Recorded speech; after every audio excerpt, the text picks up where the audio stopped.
It's okay. Off your mind. It's okay. Off your mind. Chai! Now wow, people wey suppose talk truth to power don't off mic. And if we talk, now 500,000 they go summer us, call them hate speech. But fear not, my ego don't come. Ingo torchlight every corner, nooks and cranny of all these bad people where they spoil our country.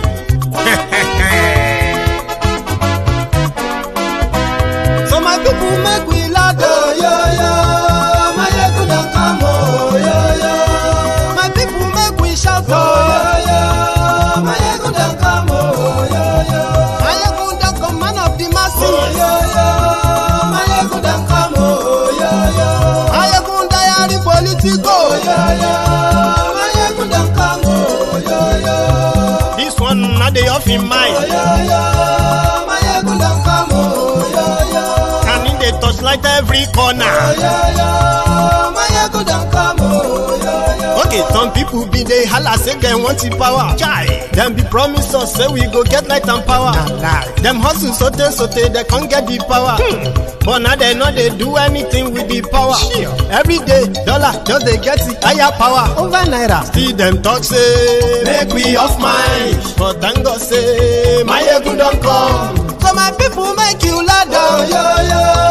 My ego don't come, oh yo yo. My people make we shout, oh yo yo. My ego don't come, oh yo yo. My ego don't come, man of the masses, oh yo yo. My ego don't come, oh yo yo. My ego the politico, oh yo yo. My ego don't come, oh yo yo.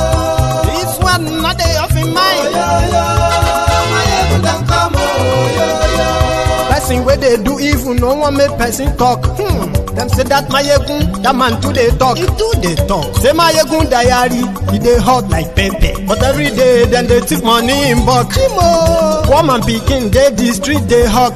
Still them talk say make we no talk. But thank God say my egun don't come. So my people make you loud, oh yo yo. My egun don't come, oh yo yo. My people make you shout, oh yo yo. My egun don't come, oh yo yo. Man of the masses. It's okay. Off your mind. It's okay. Off your mind. Chai! Now wow, people wey suppose talk truth to power don't off mic. And if we talk, now 500,000 they go summer us, call them hate speech. But fear not, my ego don't come. Ingo torchlight every corner, nooks and cranny of all these bad people where they spoil our country.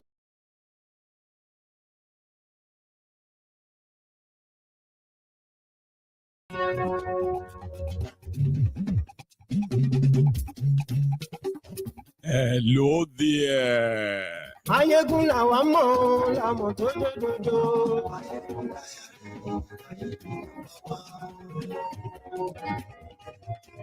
Apologies to everyone, the brethren in the temple of truth.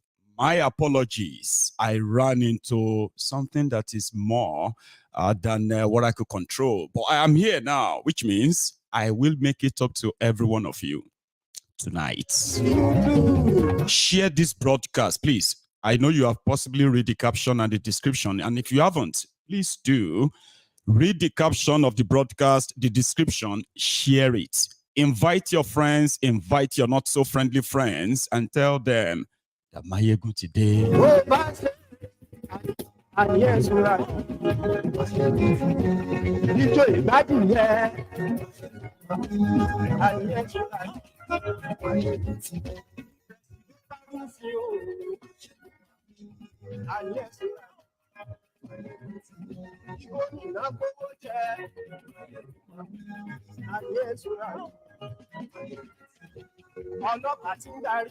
Thank you so much for joining me. Yes, right. I know a lot of you are currently sort of no longer following the economic, economic war that the APC, Egbekegbe, is unleashing on you, mine is to remind you.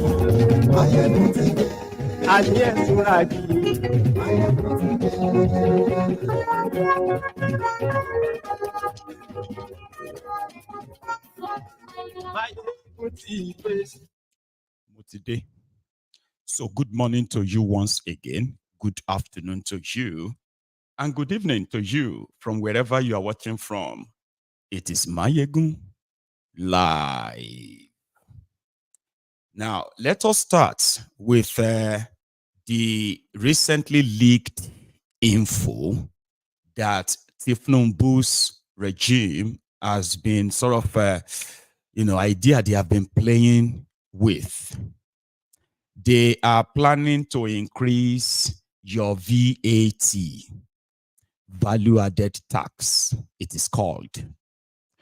Nigeria has increased under this APC, Egbekegbe, they have increased their VAT by over 1,000% in the last 8 years.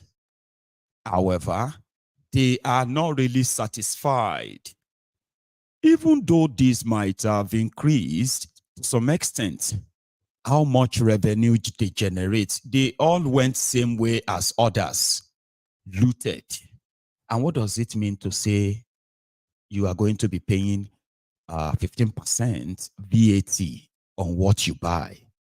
It simply means that, if you are buying, for example, you are buying a bottle of Coke for 1,000 naira, 7.5% of that money goes to your government. So when government increases VAT like that, usually it is money that they should reinvest back into the economy, but that is not Nigeria. They collect it, they share it, and they steal it. Okay? So every bottle of Coke you buy, you will pay 7.5% of the total money. So when they increase VAT, manufacturers or traders, what would they do? They add it to the overall cost for the end users, you.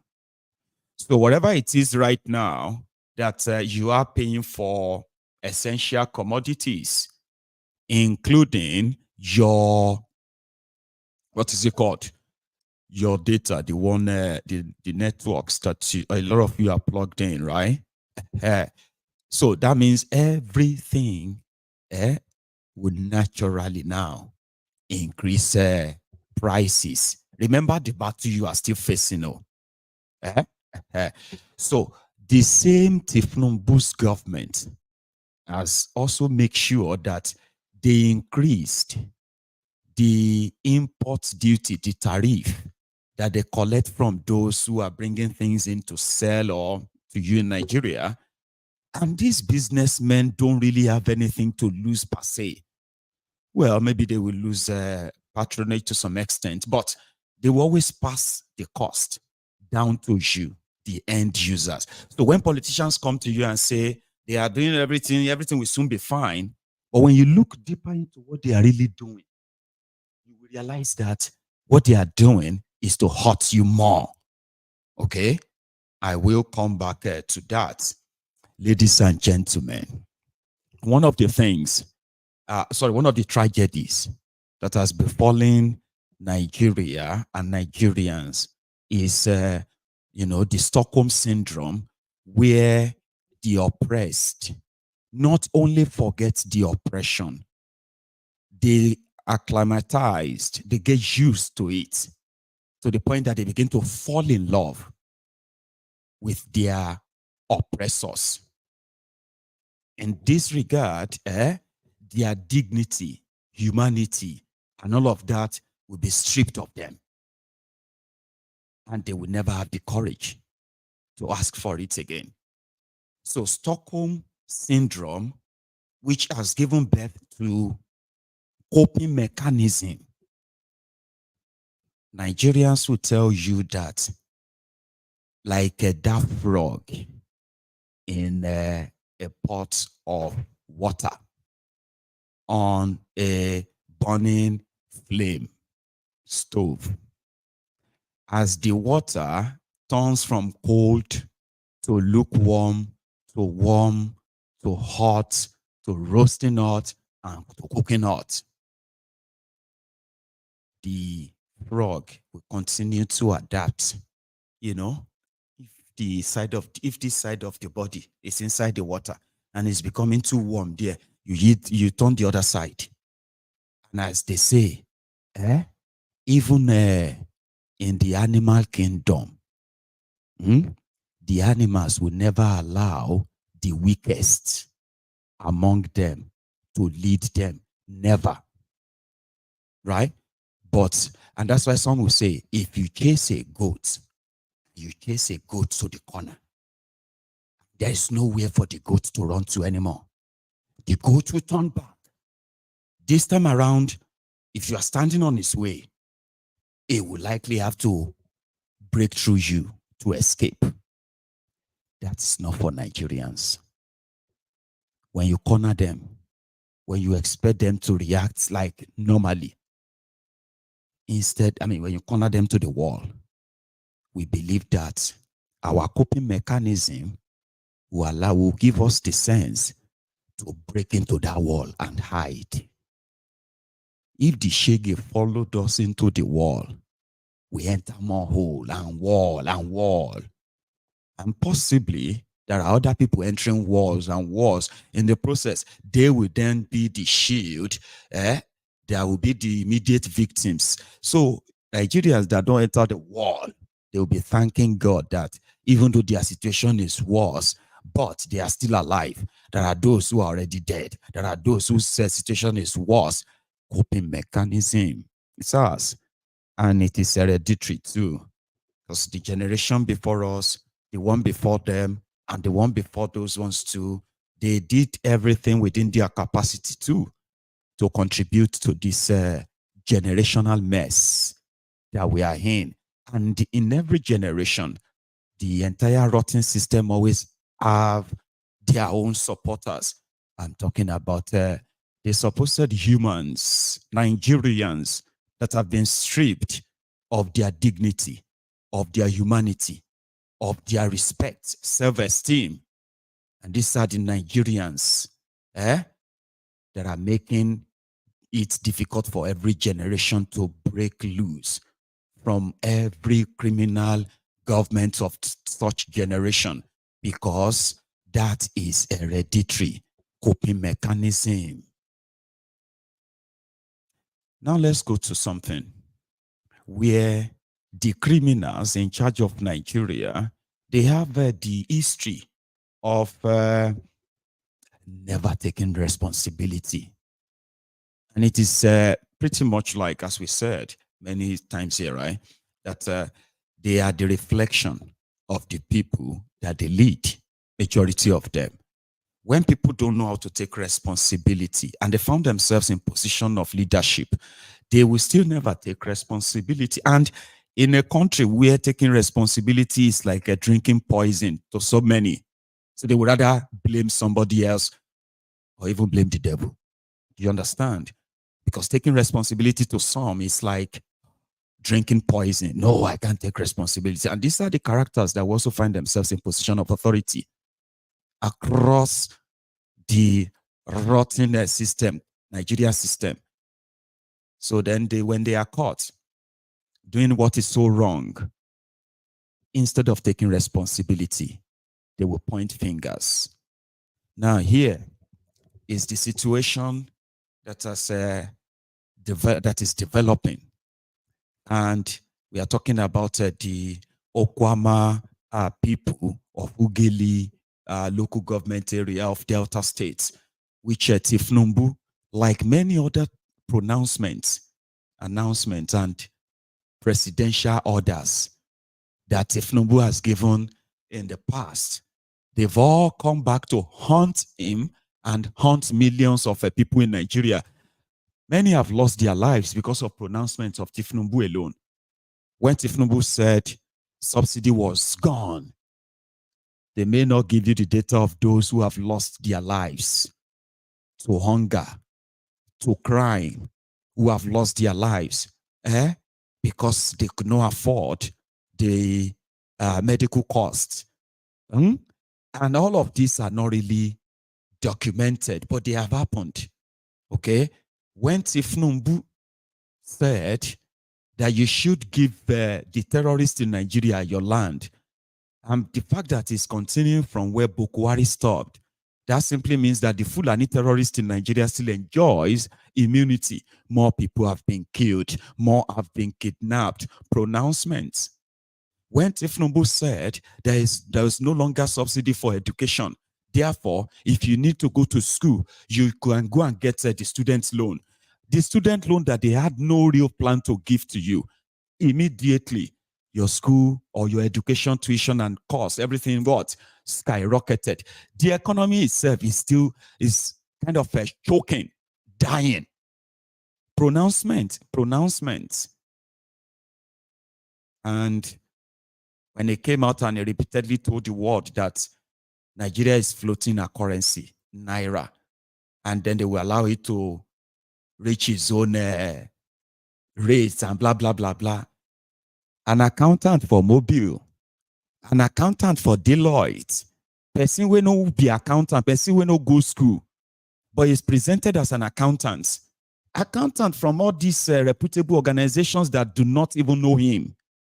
Fine, let's even say he was there. Accountant from all these places, right, is your president. The account, oh dear. Anyway, 1 second though.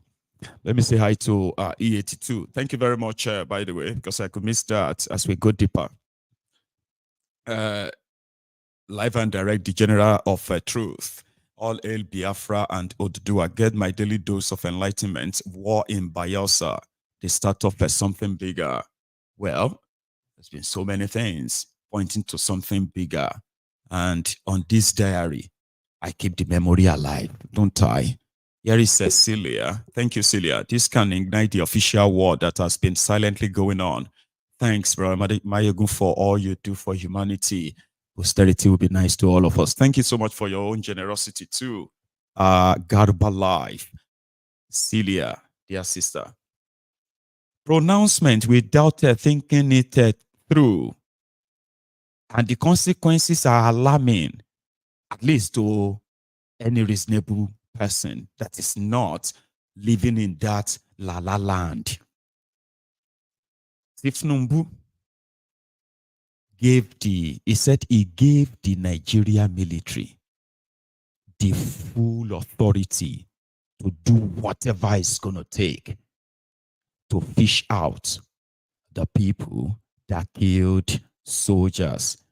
They call them the soldiers slayers. The community came out and said, we've never had any problem with the military. In fact, how things just turned upside down is still a mystery to so many of us. They killed, so far so good.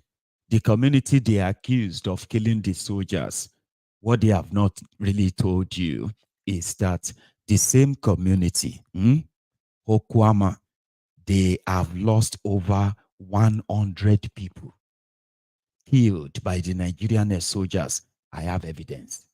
I do. Some of them are just too gory for me to show to you. Too graphic. In the authorization given by Tinubu, they have burned down the entire community, killed as many people as they can.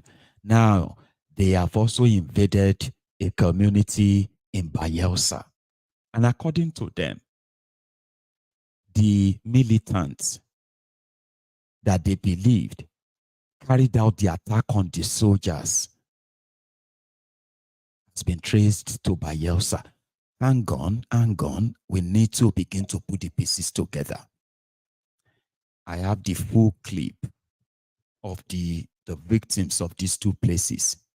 Now, they said they got the hints that the leader of the militant, so it is no longer the people of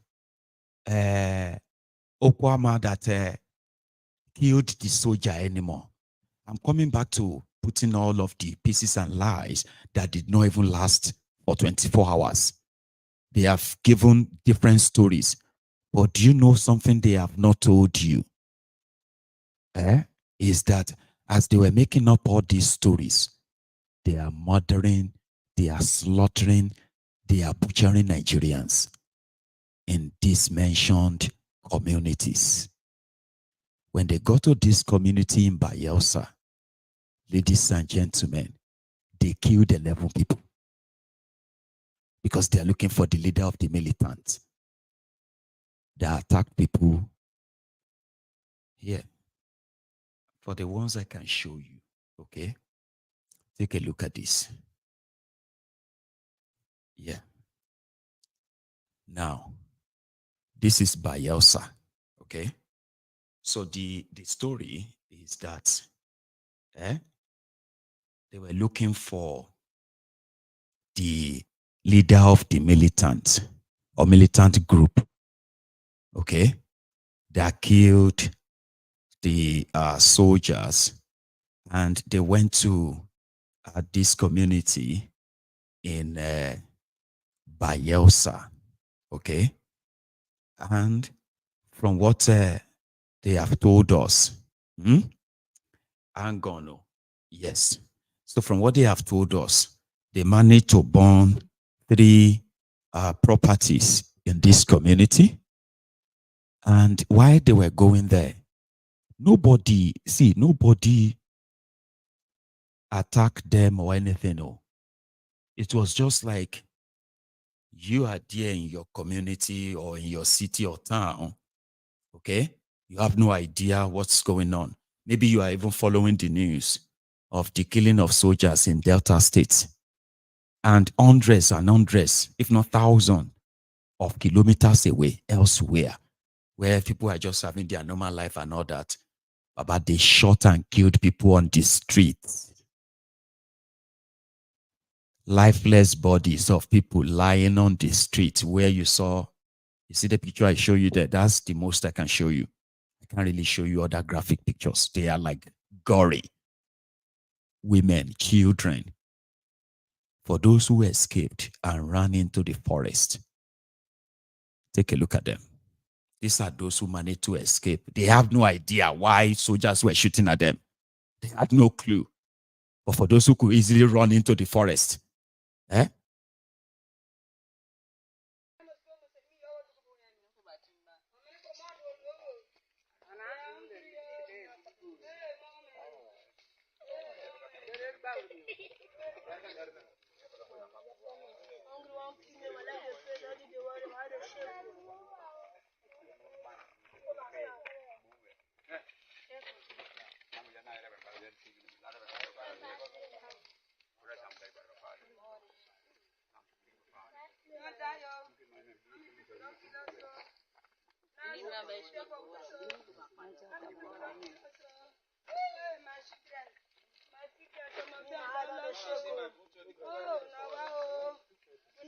Everything not finish, everything not finish. Oh, my picking. My picking, no carry. No money. Oh, you no carry anything to them.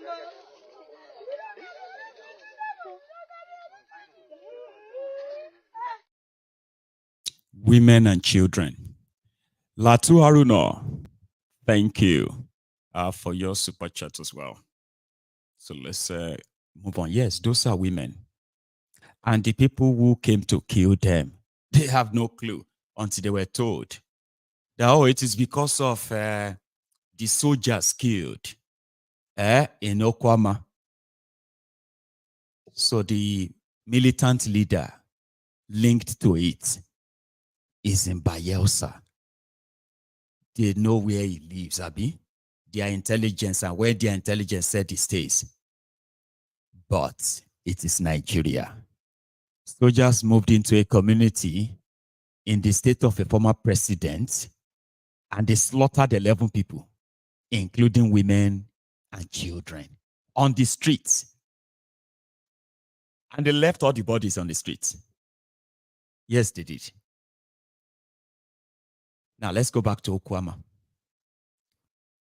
According to the report that has been flying around in the last 48 hours, from APC, Egbekebe, from the Abobakus, the Ronukus, the Yoruba Ponus of Lagos, the Aslikas and the rest of their jihadist colleagues from the Sharia North, asking the entire community to be wiped off. Wipe them out, all of them, kill all of them. They did not know that before the Nigerian Army announced that 16 of their soldiers have been killed, Nigerian soldiers have been going back and forth. And killing as many people as possible for like 2-3 days.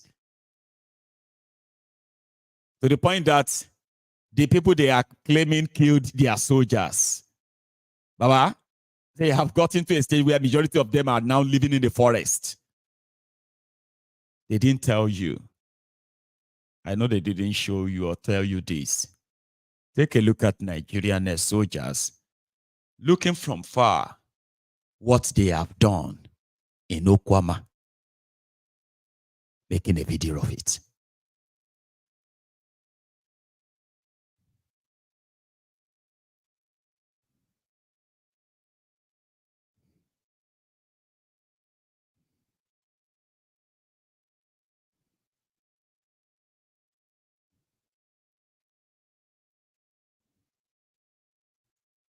Now, those are the Nigerian Army laying siege to a community of armless civilians. And from their own mouth, I want you to listen to this. Those who survived the carnage when the military went there on the 14th, killed over 20 people, went back there on the 15th, killed over 50 people, burned houses. They didn't tell you all of that, did they? They didn't tell us that, right? But now, suddenly, there is a militant leader in Bayelsa linked to the killings of the soldiers. What will happen to over 100 people they have slaughtered in Okuama, if I may ask? And what will you say to those of you who have called for their death and killings? Would you say they are Okuama people are militants? That disarmed, corrupt military men? Okay, I'll let you listen. Unsettled incidents that occurred on Thursday, March 14, 2024. They recalled their surprise when military personnel arrived in 2 boats, purportedly for a peace talk with the community chairman and leaders. The villagers described how the military personnel were warmly received at the community town hall with kola nut offerings and support, leading to a peaceful dialogue. However, tensions escalated when the military insisted on taking the community chairman and some leaders for further questioning after the peace talks, which was refused. This refusal, they claimed, prompted the military to open fire, resulting in casualties within the community. Additionally, they recounted a subsequent attack on Friday, March 15, 2024, where houses were set ablaze, forcing residents to flee for safety. On the 14th of March 2024, they at home that very day, and I saw that some military personnel, army, came to Okuama. So they now welcome them. They say they want to walk around the community. They walk around the community. Say they want to go to the town hall. They have a peace talk. They now went to the town hall. They now entertained them as the military men. They welcome them. So they now ask for the community chairman and the community leaders. So they sit with them and they have a peace talk together. Then after that, they now ask the community chairman and the community leaders, some other leaders, to follow them.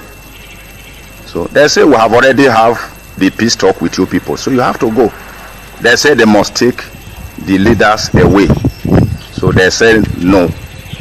So from them, the army turned the whole story to violent.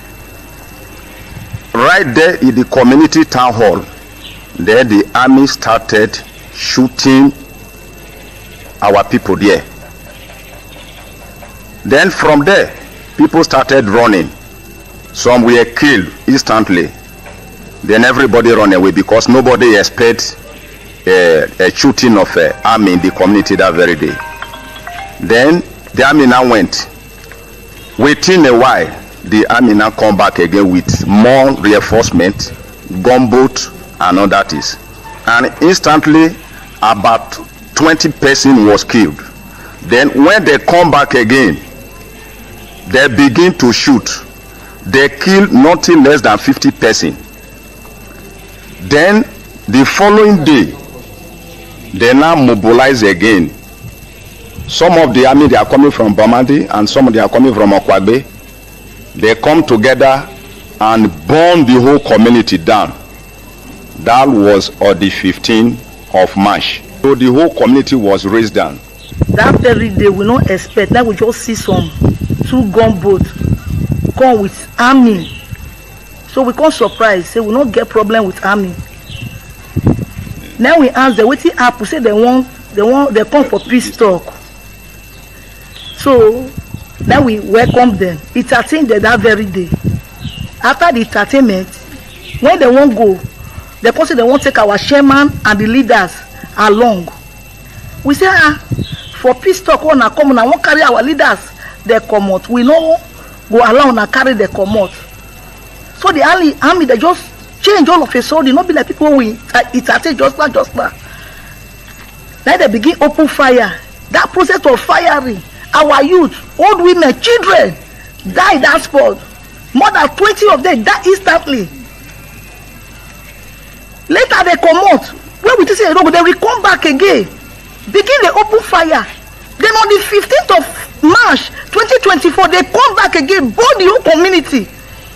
Burn every house is when it be said the Okuama community. Some of us now, our children, we never see them. Our parents will never see them. Inside the bush now where we hide now, so some dead body dead there. Now we they talk so. So we won't make government come rescue us. Now we they cry to the government, may they come help us. They also refuted the circulating media reports alleging that members of Okuama community initiated an attack on the military personnel in the river, dismissing such claims as entirely false. We Okuama community, we very peaceful community. We not attack army for inside river. The army they come meet us for peace talk. We entertain them for inside our town hall. Put money, put cola, wage down for them that day. Now after the entertainment, they won't go now. Now they can't tell us, say they won't carry our leaders, they follow body go.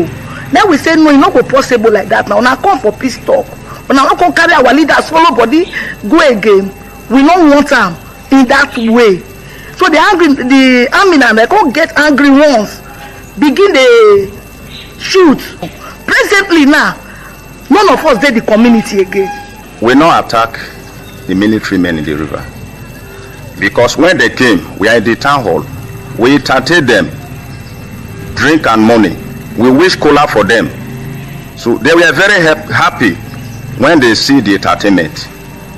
Then after that, when they say they want to take the community chairman and the secretary and some of the other leaders away, it is there they say they cannot be able to follow them.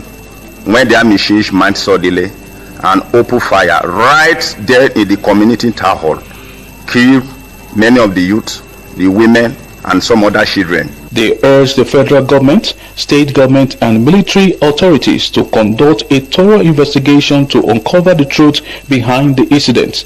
They questioned why the military personnel would seek to take their community leaders with them after the supposed peace talks, emphasizing the need for clarity on the matter. See? I believe them, like I said this afternoon, because you know why? You can tell from this video that they were saying the truth. The military, the Nigerian soldiers, that laid siege to the community, killed over 100 people right now. Over 100 people were slaughtered. Who gave the order to arrest the leaders of of that community? And why did they go there to say they are coming for peace talk? Peace talk on what? Who gave the order? And let us now ask, who killed these men?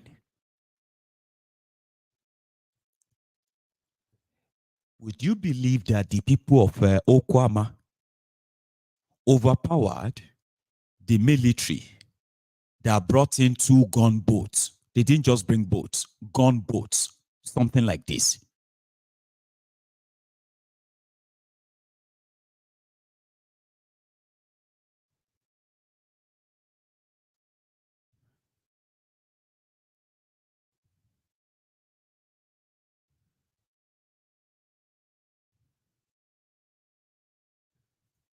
So would you say the community overpowered these people and they killed all of them, beheaded some of them, buried them somewhere? Who are these people really fighting in Okuama? What happened to the crude oil that is being smuggled through Okuama rivers? Who are those operating the bunkering and oil smuggling in that axis? Why do they really think clearing and burning down the entire Okuama and chasing them out of that place will make it more easier? Who are these guys working for? These are the questions, though. Questions that a lot of people knows that you may never get answers. What is the link between Bayelsa militants and the soldiers who went for peace talk in Okuama days ago? Why did they not let us know that these soldiers have been killed as far back as the 12th of this month, and this did not happen 2 days ago? See, these are questions, though. Like, you know me now, I'm very inquisitive. I'm very inquisitive, and it's a good thing, because when you ask questions, sometimes from asking questions, it's called probing, everything will begin to become clearer and say, oh, okay, this one doesn't make any sense, or that didn't make any sense. So the truth about the killings and the cover-up of that killings that took place in Okuama, Okoloba, as well as other communities that have been linked to this. Unfortunately, you will never know the truth. And they will never open their mouth and say the truth. As for the people, they are always the collateral damage. Collateral damages. See? The communities will bury their dead. And then those who survive will wait for another time when they will become a target again in a contraption. I saw a video of exploding, fuel tanks, like tank farms, set ablaze by the military. They went straight to another community in Bayelsa, another state, killed 11 people. And then they came out and said, because they have been given the marching order until they get everyone they believe killed those soldiers. Because that's what they will tell you. The soldiers were killed by who? By the people of Okuama. Which people? With what?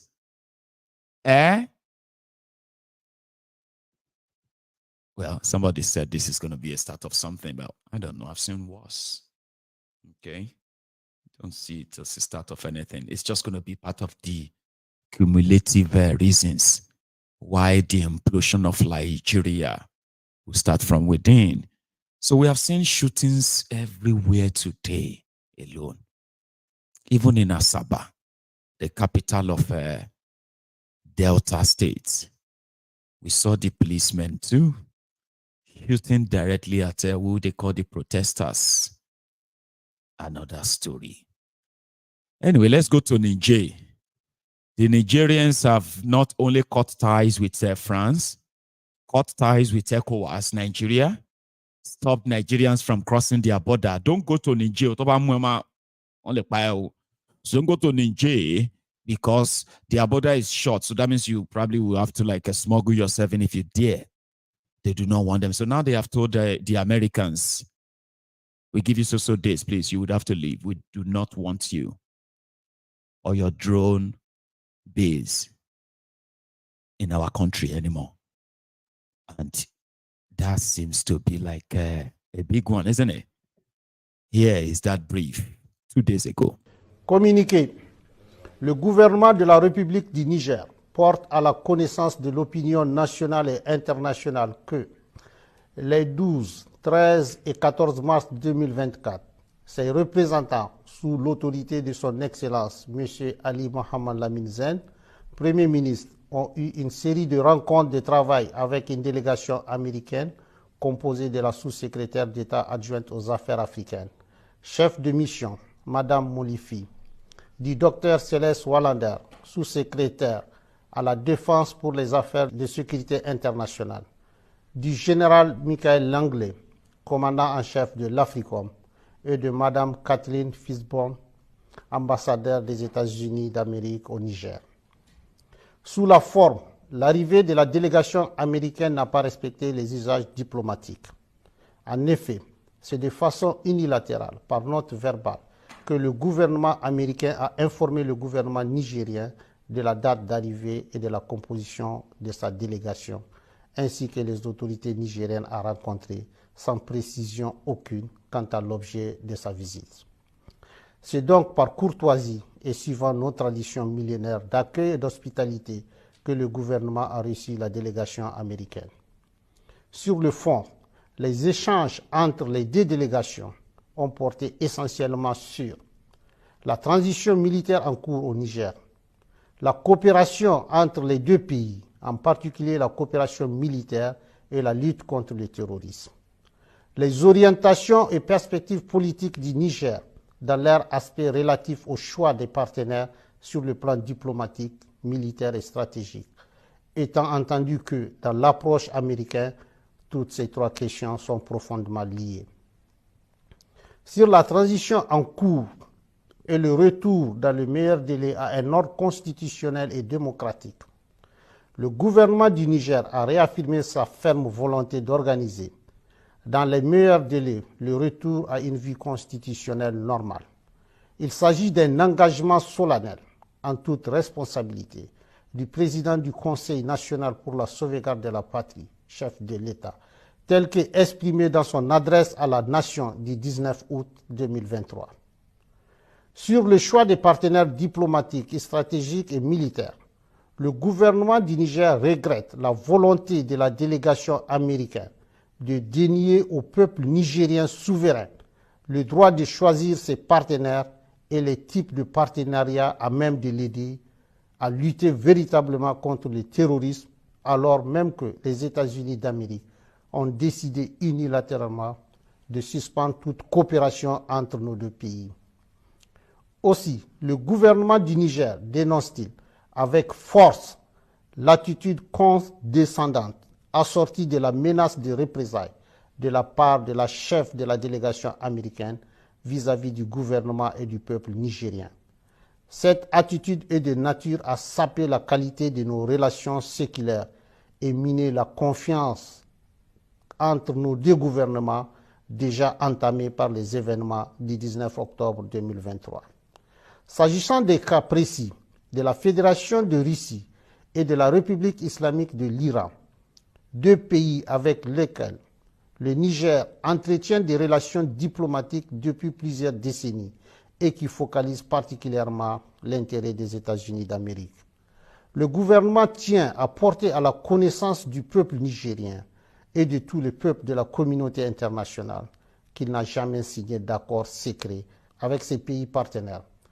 Tous les accords signés par le Niger depuis l'avènement du Conseil national pour la sauvegarde de la patrie respectent le droit international et les règles de transparence.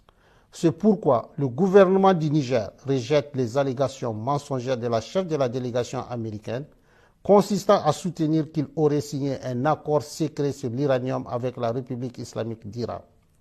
Cette approche cynique, habituellement utilisée pour discréditer, diaboliser et justifier leurs menaces contre les États, ne pas sans rappeler l'exemple de la Seconde Guerre d'Irak. En effet, les Nigériens et l'ensemble de la communauté internationale se souviennent encore des fausses preuves brandies par le secrétaire d'État américain devant le Conseil de sécurité pour justifier l'agression américaine contre l'Irak et que dans cette affaire, le gouvernement du président Tanja avait été accusé de façon mensongère d'avoir fourni de l'uranium aux autorités de Bagdad, alors même qu'il est de notoriété publique que l'exploitation de l'uranium nigérien est totalement contrôlée par la France.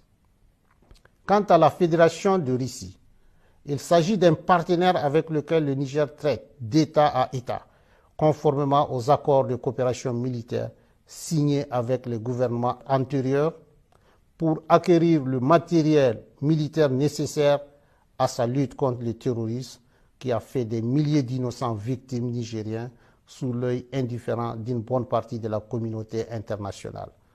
Enfin, le Niger réaffirme son engagement solennel à coopérer dans la transparence et le respect de sa souveraineté avec tous les pays et peuples épris de paix et de justice, conformément aux règles du droit international. Sur la coopération entre les deux pays, en particulier la coopération militaire et la lutte contre le terrorisme, faut-il le rappeler, la présence américaine sur le territoire de la République du Niger est illégale et viole toutes les règles constitutionnelles et démocratiques qui voudraient que le peuple souverain, notamment à travers ses représentants élus, soit consulté pour l'installation d'une armée étrangère sur le territoire national. Ainsi, c'est par simple note verbale numéro 174 du 6 juillet 2012 que la partie américaine a unilatéralement imposé au Niger un accord relatif au statut du personnel militaire des États-Unis et des employés civils du département américain de la Défense sur le territoire de la République du Niger. Cet accord est non seulement profondément injuste dans son fond, mais également ne répond pas aux aspirations et aux intérêts du peuple nigérien pour les raisons objectives suivantes. D'abord, il contraint le Niger à payer des factures liées aux taxes des avions militaires américains dont ces derniers doivent normalement s'acquitter et qui coûtent des milliards de francs CFA aux contribuables nigériens. Ensuite, les autorités nigériennes compétentes n'ont aucune information sur les activités militaires menées à partir des bases américaines au Niger et ignorent jusqu'aux effectifs civils et militaires ainsi que le matériel américain déployé sur le sol nigérien. Enfin, l'armée américaine n'a aucune obligation, selon l'accord. That is why I had to go and look for the one that was subtitled. Even with subtitle, when I see they scream there, Mayegu, waiting me this, Mayegu, you do this one. Subtitle was there for you to read. It's important you watch everything. Yeah? I know we don't speak French, right? I had to go and look for a subtitled one. A photo. All of that now didn't really count for some of you. Anyway, I'll tell you waiting they talk. Okay, it's pretty much saying that America is not treating them like they are real country. They have no respect for them. That they came to their country, giving them conditions of who to meet or who not to do business with. Accusing them of giving their uranium to Iran and Russia. That is how they did in accusing Iraq, okay, of building this so that in order to invade Iraq. And even in their bogus investigation, they mentioned Niger for giving them uranium for bomb. Now they walk into their country and just walk all over them and trying to kind of tell them, like giving them command. Like the insult is okay. Now they're not taking it anymore. That for years, they've never been bothered to know what Americans are doing inside the American embassy in their country. All of their military, military operations and all of that, Niger has no clue. Now they still have the audacity to come and talk to them about, returning to democracy, this or that, and giving them conditions, to the point of giving them conditions on which country to relate with. Now, this is going to be their stand from now on. And that's what I was reading. The sweetest part, and I don't shout my name, say, make I come, Mayegun, come, Mayegun. Just waste time. Well, I actually saw those of you who were admiring the guy. Oh, I must say soldier. This is the real soldier. Look at the soldier. I know what you are doing. But do you want me to actually advise you in everything you are wishing on Nigeria? Break it up. And all of that stuff. Other things that every one of you wish on Nigeria. The one we be say, no suppose wish on yourselves. It's military. If you are not ready. All of now we be say you are activists. Now they do activists. Hello, ladies and gentlemen. We are here now. We are gathering. We are here to show government of our disagreement. They say, what's that? Why is everybody running? They say, police are coming. Police are coming. Hey, police are coming. So if you don't get, if you be careful of what you wish for. Sure, that's my advice. Be very careful. You are seeing what they are doing. Lawless criminal animals. They will tell you they are only obeying orders. We are only obeying orders. If you they wish anything on top Nigeria, and you can't wish for military takeover. In Nigeria, it is more or less like you lock yourself inside the house, okay? A house that has been sort of, days with petrol, gasoline. You can't light one cigarette inside the house. All door locked, window locked, everything. About now. You don't know, say, even if you come out alive, you go get injury.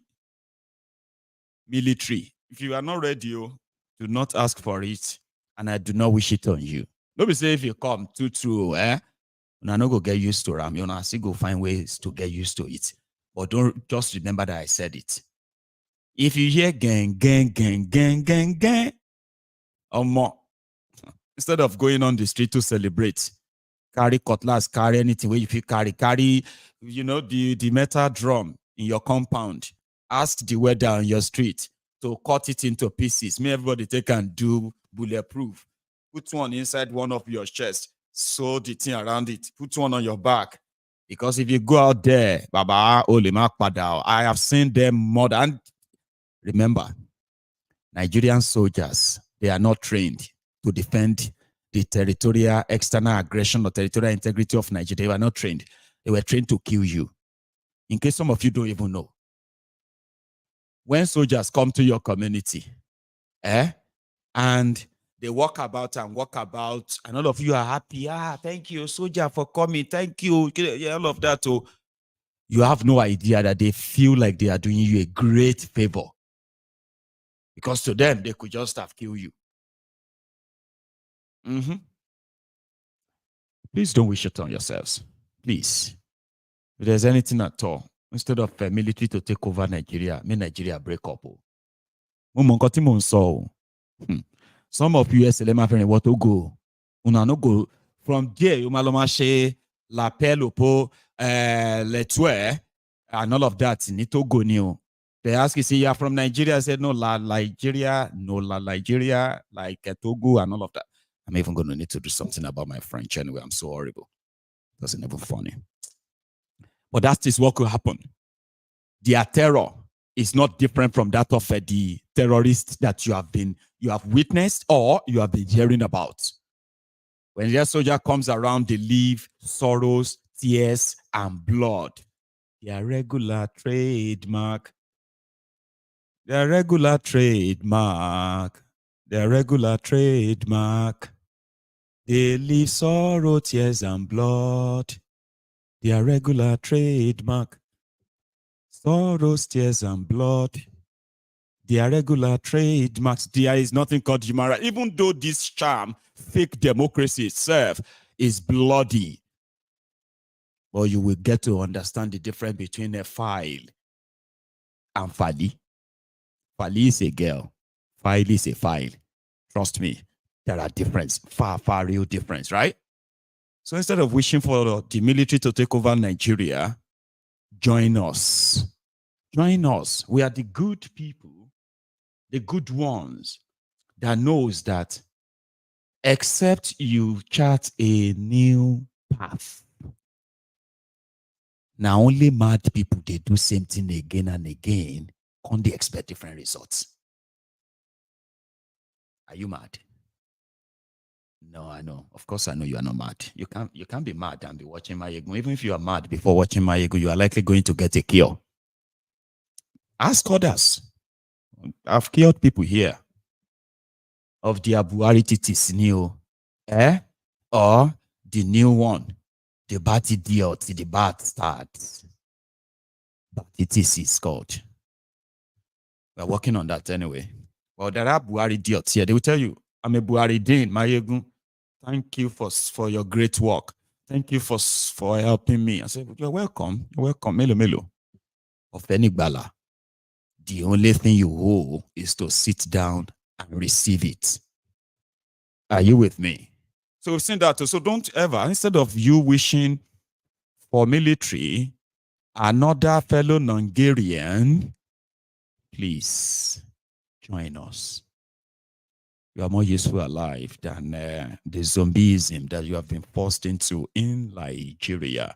So don't admire that guy and wish them on yourself. Those ones claim to be revolutionaries. There are people who have seen the fact that they have not shown the thievery that they chased away. There are people who are seeing them. They can see that they are trying to get themselves off, to cut themselves off all of the imperialists from one slave master to another. You know that kind of thing where they say, fish where you they fry. Can't jump out of the burning this thing, can't jump inside fire. And you quickly just tap it out and say, hey. Because nobody say you love the fish. But because if the fish burn, it's a waste. So Niger running away from their colonial masters and their fellow imperialists, and they are hopping on the Russians' orphanage, which has now been carrying majority of them, promising them military backing. And according to them, this seems to be the first time they're actually having a real deal, the ones that they are part of. And they are not letting go. There are people who are seeing prospects. They are seeing the chances that even if they have to suffer now, there is a chance that they will benefit, because there's nothing worse than you depending on another country for your electricity. And because your colonial master says you are misbehaving, they should cut off your electricity. They did. You are misbehaving. They should cut off your financial system. And they did. And yet, there is no single sort of a protest in Niger Republic against these people. So don't compare them.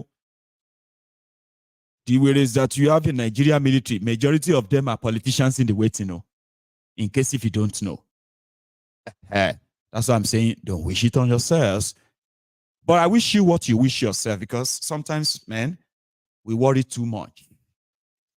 I will only just remind you of what the consequences can be in this regard. So let's go to something else. This is Peter Obi in Kano today, if you don't mind.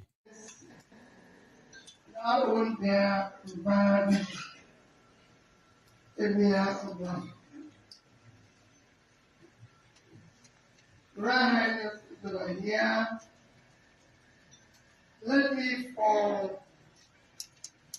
finance of the state, stand and borrow all protocols and respectfully and duly observed. Royal Highness, you recall, first I have to thank you most sincerely that last year when we were campaigning,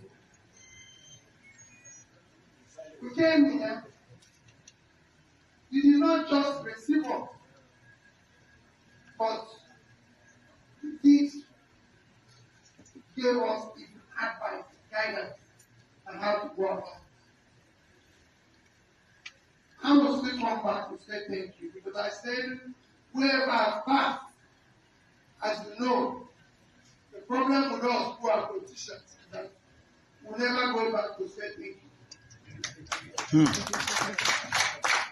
And that is why we forget what we promised when we are campaigning. I will still come back and say thank you to you. I promise us to come and sleep in laughter without thank you talk. So, priority for coming today, Your Highness, is finally to say thank you, which wherever I go, they say, oh, but if you're not the winner, you're saying thank you. They say, yes, because when I pass, you welcome me. I need to go back and take thank you. So, finally to say thank you. But most importantly, this is one of the past, and I felt any come. I'm sorry to add to you and your people this fasting situation. And also, there's a borehole facility that we're setting up around Niger Beach. I told them everybody knows the need for water, everybody knows the need for our people today. So I came to show my own solidarity to you and be able to. For the first time was in the year 2008 when I was in Enugu. And for some good reason, we met and then struck friendship. And Your Excellency, you remember all those good dates that we have to travel from Enugu to Oka, and sometimes we meet you in the office before we go to the government house. We'll have either dinner or lunch together. And Nigeria was so good then. So sometimes we will. And with me to say, I have never met one of the most humble emir in my life, like the emir of life. He is so humble, almost to a fault. Thank you very much for your warm reception. Excellency, the former governor of Anambra State, the great mobilizer of the Nigerian youth, the brain of the moment, His Excellency Peter Gregory Obi. The motive in this particular very important concern. On my left here is Madam Ibrahim Abdelkarim. He is the DG of the Big Tent, and he is on the contract of the Excellency. Our government candidate of the Labour Party from Delta State, all the way from Delta State, Mr. Kempela is here with us. Our very amiable chief protocol of the Obedience Presidential Campaign, and so Mrs. Chinyelu, she is also here. You can see her also representing the northern part of the United States. Thank you very much for coming. And of course, our very humble movers and shakers of the obedient movement, Dr. Mo, who is also with the electoral community. This is my humble self, Dr. Yunus Adambu, and the Mubuzela of the Obedient Campaign Organization. Thank you.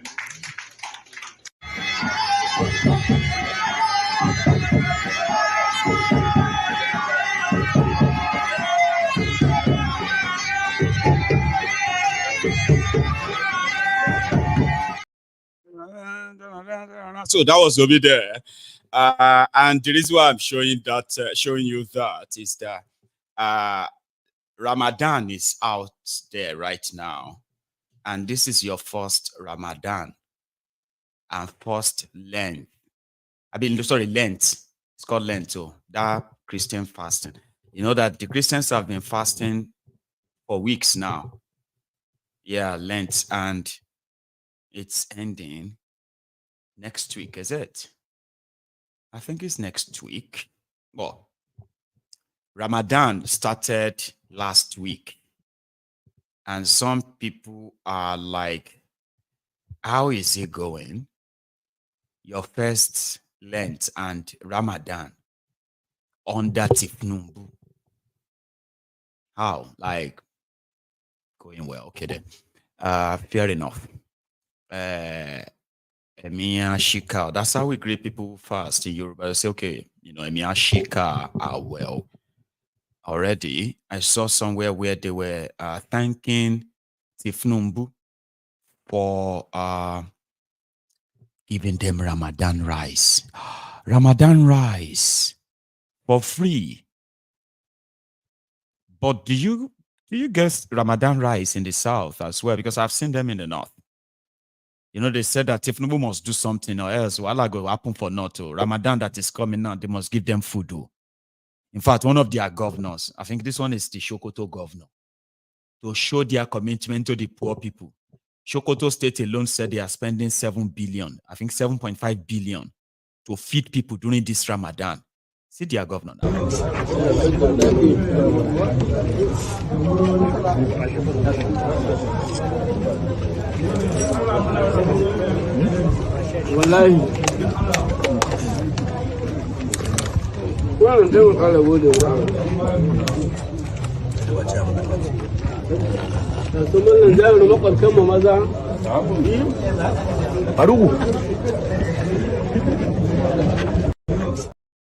Look at me. I am a state governor and I am breaking my fast with a beggar boy. Okay? Because in front of Allah, we are all equal. Do we carry one spoon?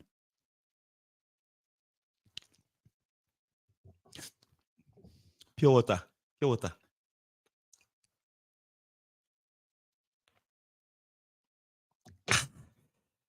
Hey, the lovers of the poor. Even the food where they take 7 billion cook, the governor of his chop arm. Well, you are lucky that in northern Nigeria, it's not the same in the south, okay? In the south, the least you can get is 25% off the government rice. Nino Ramadan, you know, Amadura wa pasibe ni. Hello.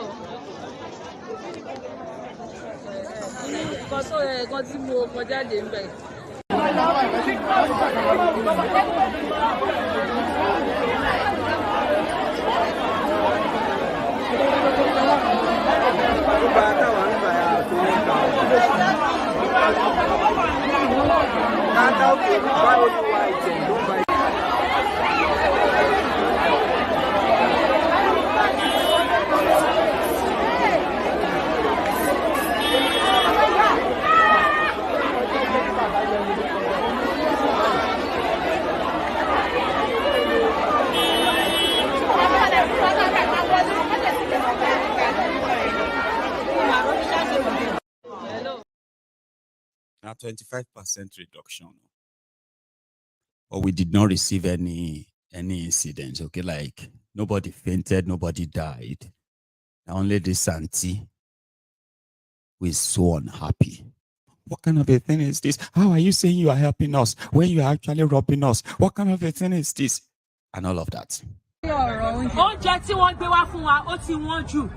Also, your 25% kúrò lórí oúnjẹ, but the food are too expensive.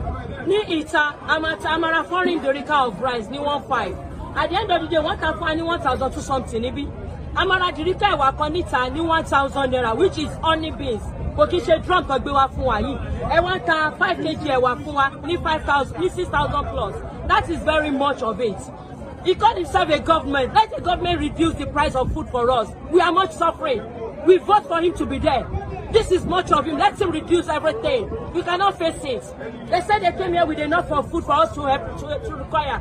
But at the end of the day, much of it is too much. The price is too much. Let him minimize everything. They didn't remove any 25%. Each check Godru Baku can sell 5 derica of rice for us at the range of 1,000 naira. Who is government to sell it 5,000 plus? For what? They should please let them reduce the price. We can't face it. Only the egg are cheaper here. Only the egg they sell 2,000 plus. Others are much expensive. Even the onions, the price is too much. Please help us to tell Governor Sanwo-Olu. Let him reduce the 25%. The price they are reducing for us is too low. That is not the price we are expecting. We are expecting much from him, not the facing we are facing now. Please, thank you. Àtisebo, àtisete, àtisete, àtinúparọ́ tipẹ́, àtisete, tító òdìmú òdodo òsìmọ́, àtisete, òdìsete, kágbọ́dé fáláre, àtisete, kágbẹ́bí fáláre, àtisete, adájọ́ ń parọ́ torí owó, àtisete, àtisete, òdìlú ń parọ́ nítorí ipò, àtisete, àtisete, èdò gbówó mi. Instead, àtisete, àtisete, ètisete, àtisete, tìjàǹgàrà àlù, àtisete, àtisebo. Àtisebo. Governor Sanwo-Olu, please, reduce the 25%, because this one is not good, They voted for you, and there is hunger in the land. All of you that are converting your hunger to fasting, you are wasting your time. What you are doing is just, I don't know if that is even healthy. You know, fasting is actually really good. Yeah, fasting is good. It's healthy. But there is no reward or anything. I know a lot of you that are today claiming you are fasting. Meanwhile, now hunger, you they convert. And during that time, you are busy telling God to change your story. God, you must change my story. I have been fasting for the past 15 days. I have been there doing this or that. Baba, your prayer, see, that's another problem, right? A lot of you actually believes that God is a magician. You are living in a country where the entire system has been rigged against you. Hunger day. When I was growing up, they would say, my mom would be like, if they ask my mom that,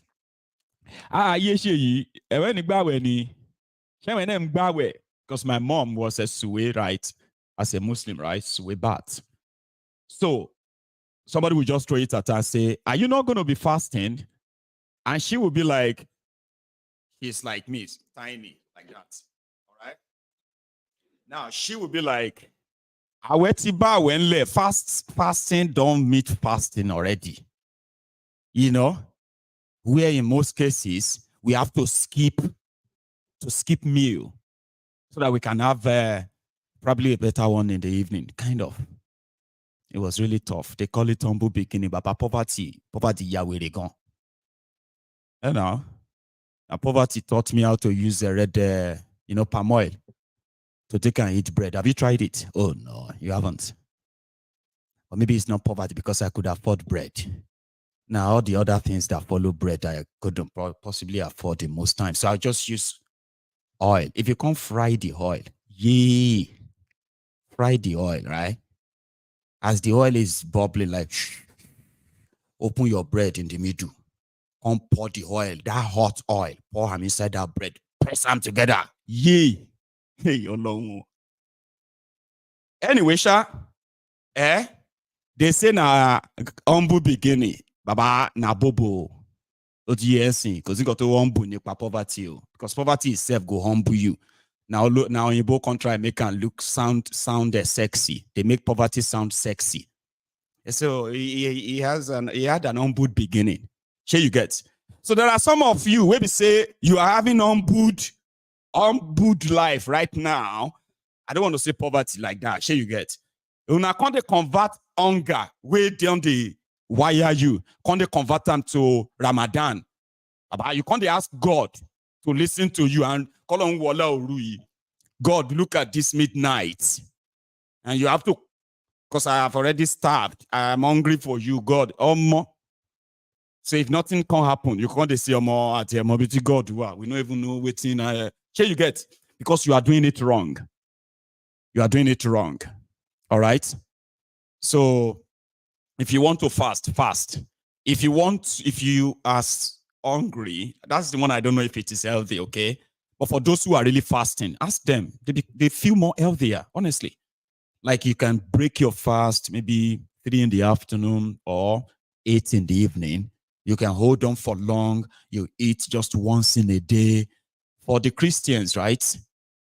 You eat twice in a day for Ramadan. No person will get food, they even they cook sari and all of that. Some of you don't even chop sari. What is the point? What are you going to eat in the... Well, just wait till evening, Jerry. So some of you, your own Ramadan, now once a day you eat. And we all know why. That's not Ramadan. That one no get ladder and no get any reward. There are some of you too, because those who are kind of fasting, the Lent fasting and all of that, sure you get. It's healthy, ask them. You know, people become healthier, you know, if you want to lose weight, if you want to watch your cholesterol, if you want to take care of, in fact, health-wise, honestly, like apart from the, you know, the reward that comes from, you know, fasting normally, right? It's actually healthy. I fast every day. I only eat once in a day or twice sometimes. And I'm like that skinnier, 60 kg. I'm healthy. They told me that I've only got my metabolism, my entire body mass is that of 24-year-old. 24-year-old boy. Yeah, I'm 24. But no be people will be say go they use Ramadan to cover hunger. You know they work like that too. And that is why I sort of hope that there are free food in the north. Some of them will get to the south. But it's likely going to get to you in Edo. Because Tinubu met with the Edo APC, Egbekebe. And you know something? They said that Kwakwansop, that's Kwakwansop. You know the guy that was Kwakwansop's running mate last year, vice presidential candidate to Kwakwansop, Now he go be the deputy governor of APC governorship candidate. But I'm coming to that. But have you ever seen where criminals steal a whole car before? Yes, you have. Have you seen where criminals, burglars, that they empty a whole house by looting everything inside? Yes, you probably have seen that, so maybe not often. Okay. And have you seen what else can be mind-blowing? No. Have you seen a snake swallow money before? Or you've heard? What about the monkeys that stole money? These can be fairy tales, Abi. But I don't see thief. Where thief coaches on the train track in Nigeria to be sold as scrap. Baba, when your train coach, I was really, really alarmed this afternoon. I believe some of you should see it too, even if you haven't seen it before. In Maiduguri, where did they stone people to death for blasphemy? Sharia did there. Somehow, the Sharia no fit capture this kind of thief. Ogbologbole wey fit steal coaches. Meta, 3 coaches. You know train now, you don't see train where, hey, you saw those coaches like that, where people, they sit inside. 3 of them. Somebody wants to steal them. Consider them as scrap. Only in Nigeria. See. These are coaches of the Nigerian Railway Corporation, loaded and about to be evacuated to only God knows where, before they were intercepted and parked here at the railway terminus in my... Please, so don't forget to, they don't pack them. They don't carry them, come out for where they abandoned. They don't put them on top trailer before they got intercepted. The deal was already out in law. Which kind criminality go get somebody who go get mind? What am I even saying? Did they not sell a single airport for $242 million to a bank in Brazil? Yeah, a Nigerian sold the airport that doesn't exist for $242 million. Yes, $242 million to a bank in Brazil. And that was the end of that bank. Watch. These are coaches of the Nigerian Railway Corporation, loaded and about to be evacuated to only God knows where, before they were intercepted and parked here at the railway terminus in Maiduguri. There are a lot of questions begging for answer in respect to this attempted evacuation of these coaches. Such information are not readily available at press time, but we are going ahead to find out from the authorities concerned. Here at the Borno State Police Command, the commissioner in charge has confirmed to NTA News that 6 persons are currently under police custody in connection with that theft attempt, which followed a tip-off by good Samaritans from around the area where the incident happened. He further confirmed to us that the arrest rhymes with the executive order signed by the Borno State governor prohibiting all metal scavenging in Borno State. There was a distress call received from railway quarters. Loader trailers were sighted at railway terminus in Maiduguri, evacuating and loading properties belonging to Nigerian Railway Corporation. The properties include 3 coaches. On the receipt of that information, the divisional police officer, ITE, mobilized his men to behind railway quarters. And there and then, one Aliu Menasara was arrested. The said Aliu Menasara claimed that he is the director, Northeast District, headquartered in Bauchi, that he has been assigned by the MD of Nigerian Railway Corporation to come and evacuate the coaches to Plateau State, where, according to him, from his claim, that the Railway Corporation wanted to hand it over to Plateau State government to initiate intra-railway transport within Jos Metropolis. But the suspect has no identity to certify his claim that is actually the district manager of Northeast District, Bauchi. The police commissioner further confirmed that the principal suspect is currently at large and applauded the proactive response of the residents and pleaded for more vigilance to ease and enhance security in the state. In Maiduguri, my Jama Adamu. My Jama, thank you, Jerry. My Jama for NTA. At least that's what you are paying for. That's the station. The station that Layamo collected $500 million to turn to CNN. Have you forgotten that? Layamo wrote a budget. And in that budget, they needed to borrow $500 million so that NTA Nigeria can be competing with, channels like CNN, Al Jazeera, and all of that.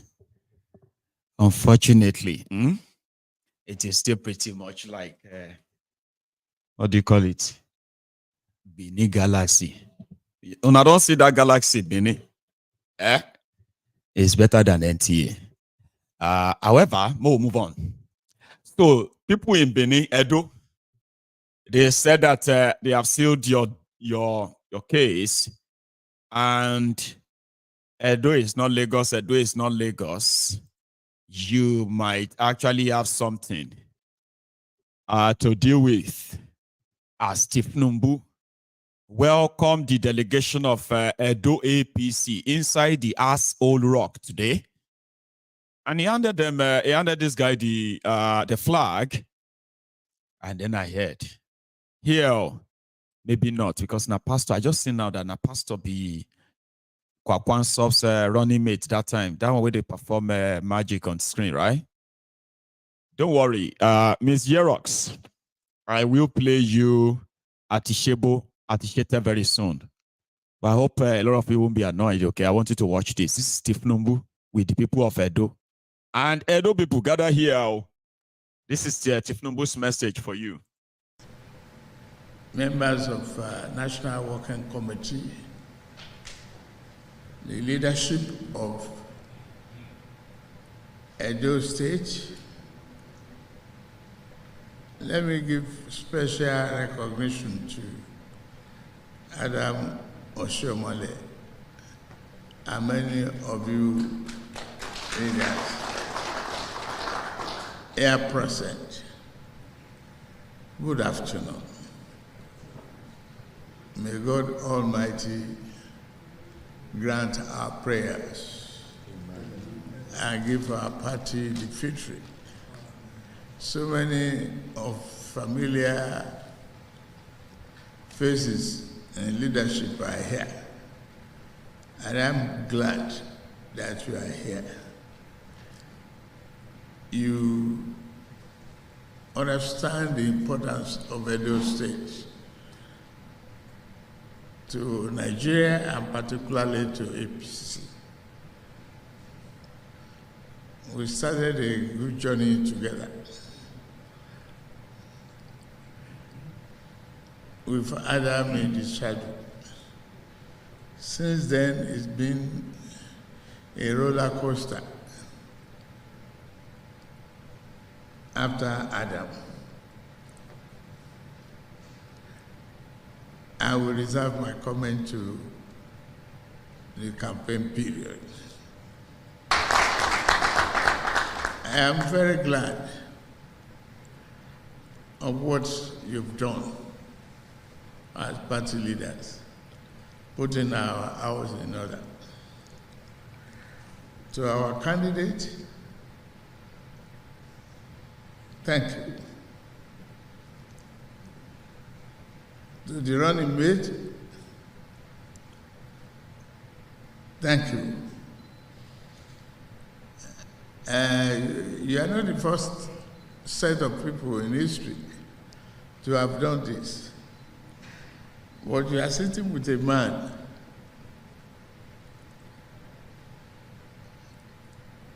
as the chairman of the party who had experienced a similar situation that you were. He ran with Kokosia and Kano against one another. He had been becoming the running mate, the deputy, for 8 years, then being the governor for 8 years. That made him a veteran navigating the ship of politics. And we are at it. Distinguished Senator and our flag bearer, we are putting you forward to be able to hold the party in trust for us and get a victory for us. The same thing with Honorable running mate. You've been described as giant killers, and you work hard with the party leadership to achieve a reputation of defeating those seems impossible. You've won good victories for us. This time I know it's going to be like I'm punishing you. And I still have some that I want you to see. He actually said some few things there that will further verify his state of mind as totally off this chart. I wanted to hear, but somehow some of you will feel like, oh my God, please, no. I'm not punishing you. I wanted to hear some certain thing from him. Edo people, are you still there? I promise you it's not long, okay? Take a look. Call you continue, please. Reviewing things with me, both inside and outside the cabinet. Thank you very much, Honorable Minister.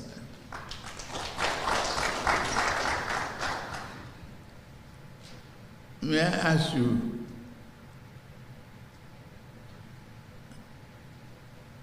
distinguished Senator, are you happy?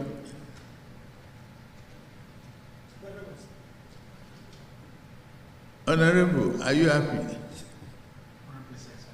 Okay.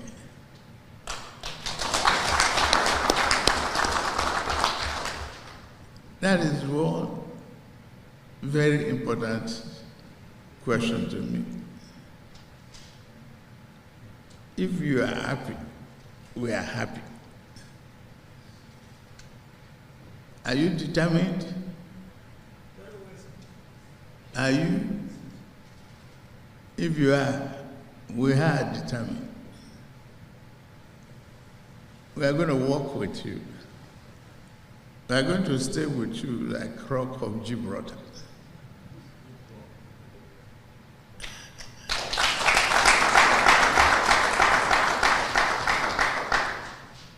That's all I can show you. The party is supreme, but victory is superior and very, very important.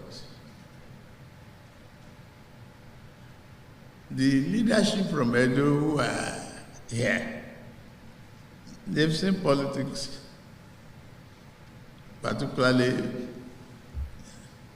in the heat of things before you guys matured into the arena. But you've proved yourself as people we can trust and people we can fight for. Adam, are we doing well? Very well. Are you sure? We are grateful. We are good to go. Thank you very much.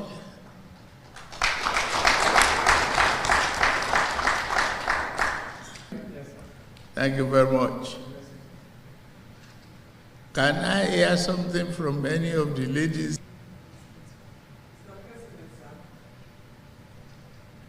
Mr. President, sir, I want to say the Edo State women are very, very, very happy.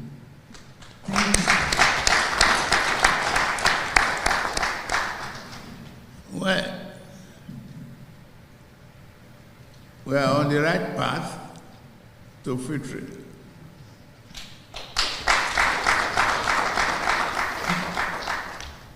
If the woman says we are good to go, yes, we are good to win.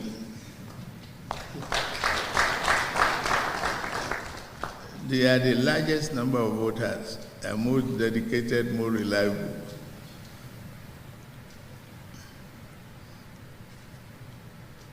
You have to treat them fairly and well.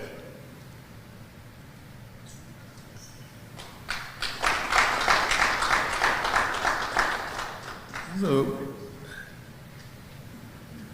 like I said, we are ready to say with you. A number of the leadership here, after seeing their faces, I believe we are winning.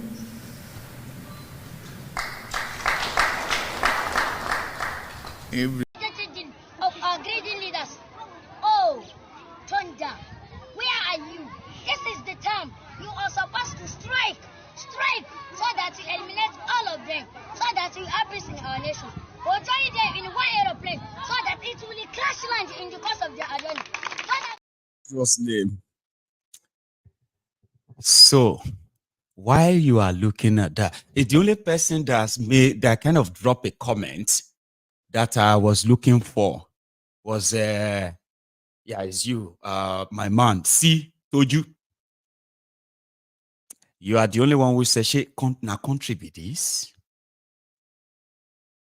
On the high table there, you saw Gandola, Pablo Escobar, Oshiomole. They are the leaders. And Tinubu spoke for 10 minutes. And they said nothing other than victories. No, sorry, it's like victory is something for us. We are winning. Senator, are you happy? Senator, are you happy? That means we are winning. Edo State is very important to us, APC. How? Well, I'll leave that to you, the Edo people. Sorry, may I try to do small press up before we sort of go further, and then we'll take calls. Please, let's do 10. 1, 2, 3, 4. 1, 2, 3, 4. 1, 2, 3,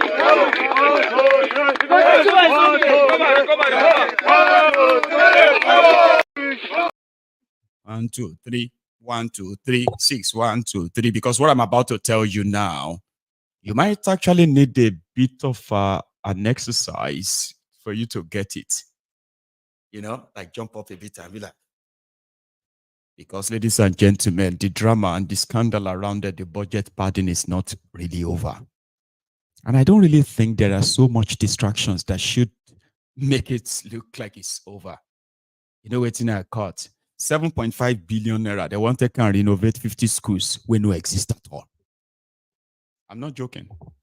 I'm not. Now, take a look at your screen. I'm not joking. 7.5 billion. And according to them, 50 selected government secondary schools across the nation for infrastructure upgrade and provision of educational materials and teaching tools.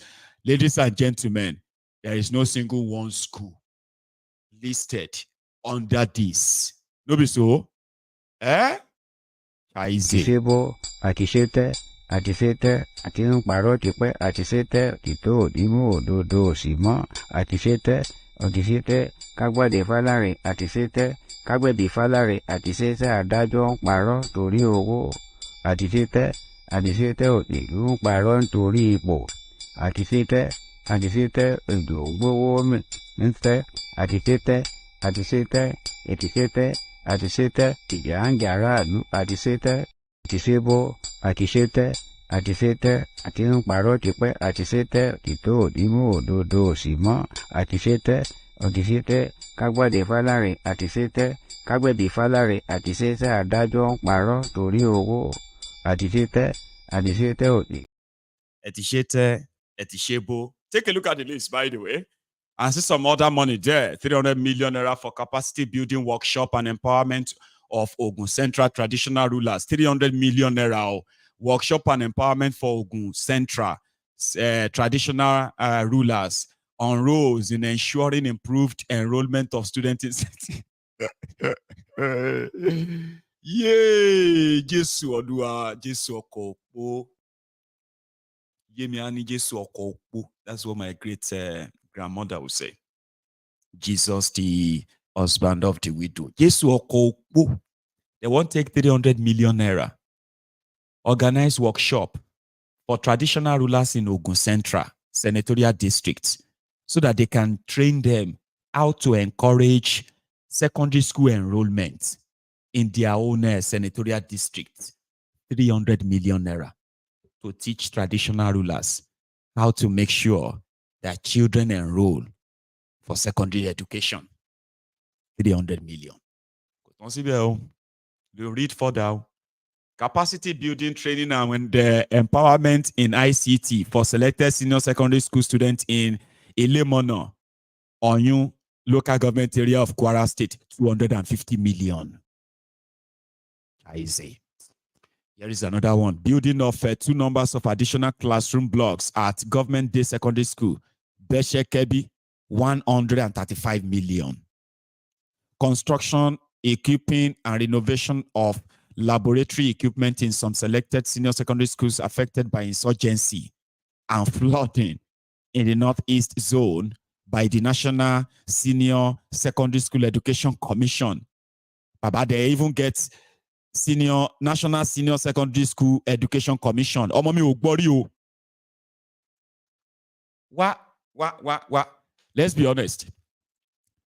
Because if I don't know something at the ASCO, oh yeah, what could I come here?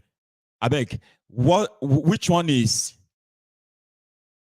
National Senior Secondary School Education Commission that needs 360 million naira? For construction, equipping, and renovation of laboratory equipment. Laboratory equipment ni Boko Haram enclave. Like we should begin kind of once in a while, maybe they fear. No, they fear God, because this is the problem. People when know they fear these people. I fear you. Like people will be so cold-hearted and write something that will pass through different scrutiny, and nobody will detect Abi, and money will disappear. Una go come they look for a laboratory for where? Sambisa. Construction of 2 blocks of 3 classrooms at Federal Science and Technical College, Waruno, in Warno local government area of Sokoto State, 126 million naira to your loan. They just come fear of Allah. Fear of Allah is the beginning of wisdom. If you don't know any of these people, then be your relatives, right? You need to begin to tell them that once in a while, make them they fear Allah, Abba. And this is how the mega resources that could really impact on lives are being looted. It is called authority stealing. Yeah, authority stealing. They will look legal. Because on paper, they will look legal. Ridiculously. People pass them and just to siphon money. I'll leave you to it. I said I will make it up to us earlier. So what I'm going to do now is that I am going to pop us on a short hold, okay? Go make myself a fresh cup of tea that will last me for another 1 hour, 20 minutes. And you, even if you have to leave, try and like the broadcast, okay? Yeah, like the broadcast and then check if you have actually subscribed onto this channel, right? All right, so you check that, by the way. But if you still want to be with us, we have another 80 minutes that we are going to have that it doesn't matter. Now chat, the number is on your screen. I will be back. Don't go anywhere.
In the time of poverty like this, the economic principle of Yusuf is what everybody should apply in his own lives. Eat little, save more. You don't know what is happening. Kese la nri lowo, makasakasa timbo. $1 was just 800 naira or thereabout a couple of months ago. Now $1 is over 1,000 naira. How much will it go? Nobody knows. Tori to nse falafulu. Ogba salary kilawa. Igberaga week. Gbera resanle like. Eat little and save more. Aye ta nje chicken ko la wa yi ma. Aye shawarma ko ma. Aye ice cream ko. Mugari. Jẹ́pọ̀n má gbàgbé táwọn doctors sọ pé kò ní nutritional value. Kí ló fẹ́ nutritional value pẹ̀lú kí ni? Jẹ́pọ̀n má Mugari ori ẹja wallahi kureni bo ba lo ṣe falafolo pẹ̀lú owó ìyà ó jẹ ọ́ bákan. This is the time to save more. Kaluku lo mantin salo school àwọn ọmọ nísìn. I started by paying 25,000 naira per term 2 years ago. Last year 50,000. Wallahi this year is 100,000 per child. Now imagine having 4 kids going to school and I have to pay over 1.2 million naira in a year. Divide my salary in a year by 2. How much will remain? Gas is in Benley. Pampers in Benley. Èmi náà sọ ọmọ boy yín ra fìlà yín ra sọ. Nbo ni ká fi gbogbo yín sí ibadallah. So this is the time to apply the basic principle of economics of Prophet Yusuf alayhi salatu wasalam. Save more, eat a little. Somebody told me there is nothing to save. I told him you are a liar. Where do you get money to buy data and check Facebook, WhatsApp, Instagram? You're on Facebook, on TikTok, on Instagram, on WhatsApp. You are everywhere. And you say there is nothing to save. The money you use to buy data, save it. Do you need data to survive? Kí data ọ̀tọ̀ dé kí là ń lò? Ṣé àgbáyé ni? This is a basic fact. Unless your data is fetching you money, wallahi ò need the data. Kò need the kó maintain lọ Nigeria láyé kí ló kàn bẹ́ẹ̀. The more you look, the less you see. The more you look, the less you see. The more you look, the less you see. Elder, how are you today, sir? Hello, General. Good You're on the road afternoon, tonight. to you over there. You're on the Good road. evening from here. You're touching all the points this night. As it should It's, be. Now it's now as it it's should now be. over to all of you, the listeners. Your shot, please. You're touching. So you made mention of the military. Some people calling for military intervention and all that. And I can imagine some of those people did not live during Abacha time. I don't Where think youth, so. where youth were here, youth earnestly asked for Abacha. They will flog you to go and protest. During Abacha time, it was hell on earth, in essence. Now, of course, we are not saying the government is good now, but at least we still have the right to disagree. Yes. Even though our vote will not count, we still have the right to go and do that voting. In military government, person like Obi will not be able to contest. No. The 3 people that were... So then, if once they conclude on you, right, all they have to tell the people is that, they would arrest everybody and lock everybody up. Anyone that poses a threat, anybody that people look up to, you better run away. That's military for you. All the 5 parties endorse a candidate during Abacha. All the 5 parties during Abacha time endorse only Abacha to be the only candidate. Yes, all the 5 parties. And now it was their presidential candidates. All the 5 political parties. All the 5 political parties. So never you wish military on Nigeria. Don't be too naive. Exactly. Don't be too naive to call for military because you probably have no idea what you are calling for. Thank you, Jariel. Absolutely. Absolutely. Now, as it stands, let's go back to the basics. And the basis is revolution now. And we cannot allow that volume to be lower. Look at the people that were gathering at Aso Rock today, as you have asked. Is this supposed to be a country where a person like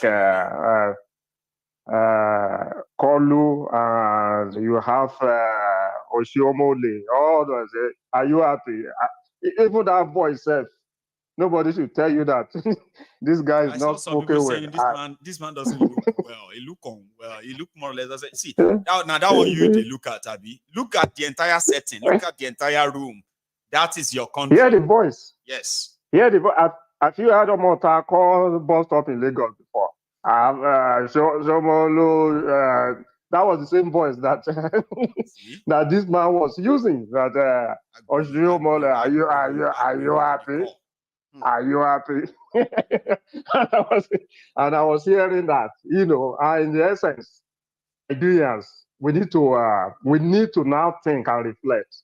Because this fasting may go on for the next 3 years if care is not taken. That's right. You think you're still fasting, your Ramadan, all that's going on as we speak.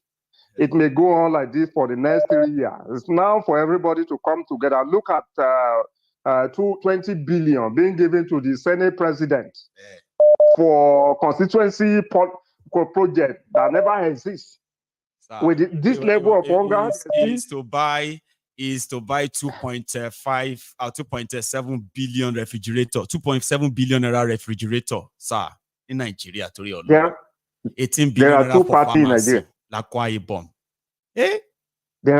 There are two parties in Nigeria. There are two tribes in Nigeria, and there are two religions in Nigeria. And that religion is not even Christianity or Muslim. No. It's the religion that or the tribe or the party of elite of the so-called people that are looting our economy, and the party of the poor masses, or the tribe of the poor masses, or religion of poor masses.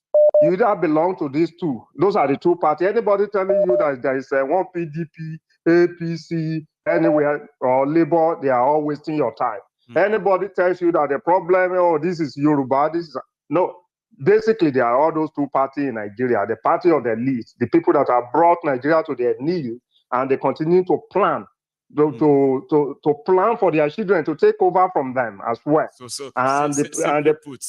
Simply put, we can say the two political parties you have in Nigeria and the two religions you have in Nigeria, or the two tribes you have in Nigeria, is the oppressors and the oppressed.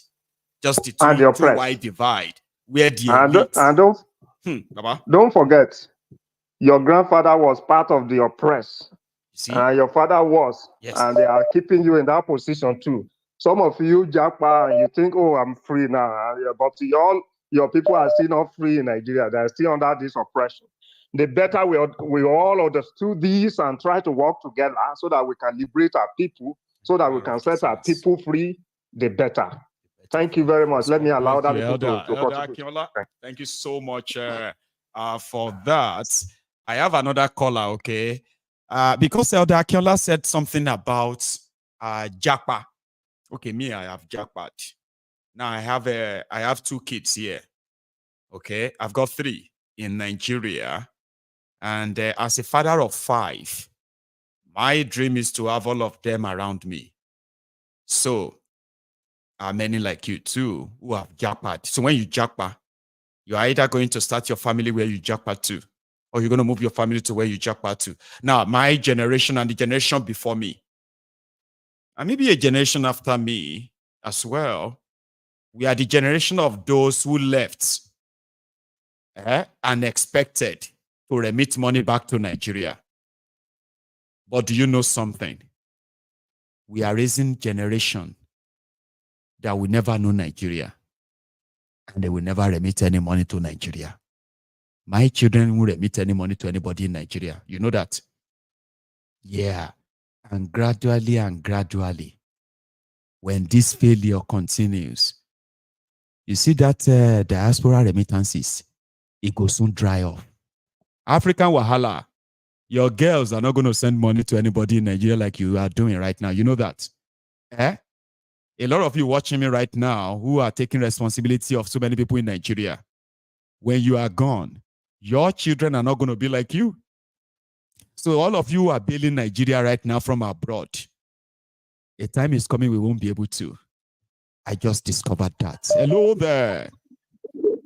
Hello, Maya. Hello, sir. Baba, how are you? It's Jojo. It's been a long time. Jojo. How are you doing? I am here. I've always been. Yeah. It's good to hear from you again. It's so good to hear from you. I've always watched you, and I've always followed you back to back. As always. See, I appreciate you a lot, and I know thousands of listeners also appreciate you. I just want you to keep the good work. Quick one. You see, surely Nigeria ti tán wọn kò tí mọ̀ pé Nigeria ti tán ni. Nigeria ti tán. Omi tó pé wọ́n ta nǹkan kan gba change. Nǹkan tí Nigeria kò ń ṣe ni. I just want to say something about Ogun State. Do you understand? If you know Ibara Housing Estate, Ibara. Yes, I do, Baba. Ibara, Yeah. Gbogbo wọn lé tí wọ́n kọ́ fún àwọn civil servant tó wà bẹ́ẹ̀. Do you know this? That's the only thing I know guy about it, but by the way, the housing estate is so popular enough in Abeokuta. But the housing estate, wọ́n ti lé gbogbo wọn tó wà bẹ́ẹ̀ kúrò. Ní chase wọ́n ti fún gbogbo wọn ní quick notice. This is the place built for civil servants. Now, wọ́n lé wọn kúrò existed there even before my birth, though. I've been I'm telling you, for like since I was little. So who did that? Because it was supposed to be government approved now. Who came to pursue them? Baba? Yes, it's that one. The same thing they did in Lagos. Damn. The same thing they did in Lagos. That is what they did now. Do you get? This guy now said, "Oh no, call if you come from one kiloruko, if you to relocate, you see." It is a lie. If you talk from one become 10,000, we don't relocate. He didn't do anything. But my question is, why are these people so greedy? Oh man, this is as in they will die one day. And none of they this forget about death. None of this. The children, they think they are keeping all of this for. All those children who abandon those things eventually, Baba, it's all waste. See all those dead politicians who had all these properties across Nigeria. Go back there 10, 15 years after they are, that's too long. 5, 10 years after they are dead. All those properties, what do they want to do with all of this is the question, Baba. The question, that was the question I keep asking people, I keep asking myself, like, okay, you have houses all over Nigeria. They want now, you can sleep in everything. Just one room to see, but you will deprive people. I want a better community. One right to the state government. They gave the land to civil servants because one more civil servant.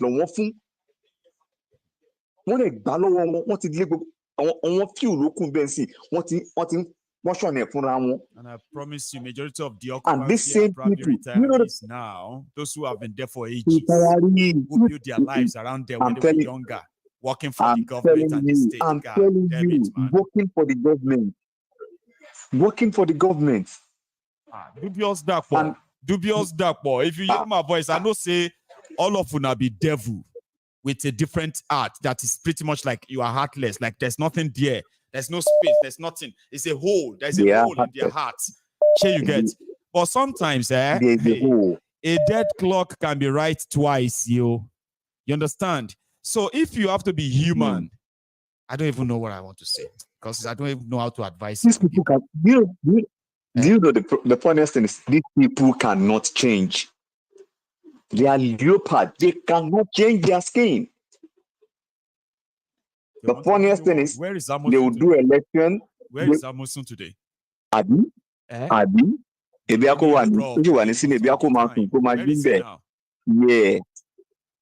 have another one now. They are worshiping. And they will still have another one. State. Another one will still come. And they will still vote. They will still take money. They will still vote. See, no matter how these people, these Nigerians, no matter how they suffered, the 30 years from now, Israelites, they will still vote for these people. Go and write it down. They will still vote for these people. There are some of them who told me that they are waiting for me. You, this, you come back home and say you want to come and contest. Say, me, contest for what in where? That's what she paid for me. You know that kind of thing. There are some of them who, because of these criminals, because I talk about them all the time. There are grown-up men and women living in that dinghy, Baba, right now that have sworn that they are waiting for me. I say, well, if you see me, I'm probably going to come around there with a charity, because criminals who are leading them will rather make them suffer and die wretched. So if I want to atone for my own whatever humanity and all of that, I'll pack some of few things and come and donate to them and say, because that's what they will reduce them into. It's unfortunate, Baba. It is unfortunate, and there's no space. There's no place spared. The only prayer I keep praying for this nation is for us to break up. Peace. That is the only prayer that I'll keep praying for this country. That is the only prayer that will work. Let us go our separate ways. Because you're in Nigeria, alára má mọ̀yà ló pọ̀ jù nínú wọn. Alára má mọ̀yà. Ìyà ti bá ẹlòmíì múlẹ̀. You will see them, they will say, ebi ń power. Give them 5,000, they will change their tone. Lẹ́sẹ̀kẹsẹ̀. Right there and then. Instantly. They will change their tone. Weaponized poverty. That's what it is. So they will come back to you. Even you know something. They themselves will tell you. Our problem is that every time they come back to us and give us money, we will still follow them. They will say that to you, and you say, "But then stop doing it. Stop following them." It's our money now. It's our money they stole that they are giving to us. Okay. If you believe that it's your stolen money that they are giving to you, then why are you doing their bidding? That means you don't hold them. You said something. It's still the same country you said. Yeah. All the spiritual leaders said they should pray that in Nigeria is a spiritual attack. What it bring? We look on Nigeria. And if the people where we argue with on social media, some of us go lock ourselves in our room for days. That in minimum we went to argue to real law. Look at this. We really you now. This one like physically go like see we the argue on social media. Trying to make sense too. When try to make sense. If we see all of them, they cannot listen. Do you know why? The religion they are practicing in this country is another problem that will make them to continue to suffer in this country. Yes. That religion that somebody will tell you the Nigeria problem, it is spiritual attack. Somebody will tell you that Nigerian problem. That bad confidence. And they will use it bad confidence. And they will back it up with their stupid prophecy. Stupid prophecy. And you see, most of the problem really, they believe in prophecy so much. Elomi, ó máa lọ church níjọ́ Monday tó yẹ kó lọ ọ̀sùn á lọ church níjọ́ Monday. Àwọn á náwó sí pé ẹ̀yin mẹ́wàá tẹ́ bá rà mí àmì ńlá ṣe kíní kan á dé bá yín. Wọ́n wá fi ọ̀fun wọn máa fẹ́ já dànù tó ti ń pariwo amen wèrè lọlé lọ sùn kò níṣẹ́ o kò wáṣẹ́ o wàá máa gbé prophecy yẹn lọ lé I receive it. Yes, that is the problem. That is see our politicians here. I will tell you, I know them very well. One more waton. I tell you, they know these people. They know this. Look at me and you and laugh. The only thing they think they are. Oh, my they don't really care. Listen, they are not really care. The people where we get business with, they will do what we have to do. Look at this one speaking grammar. My another solution in this country is see if 50% of Nigerians stop going to church and mosques. I'm telling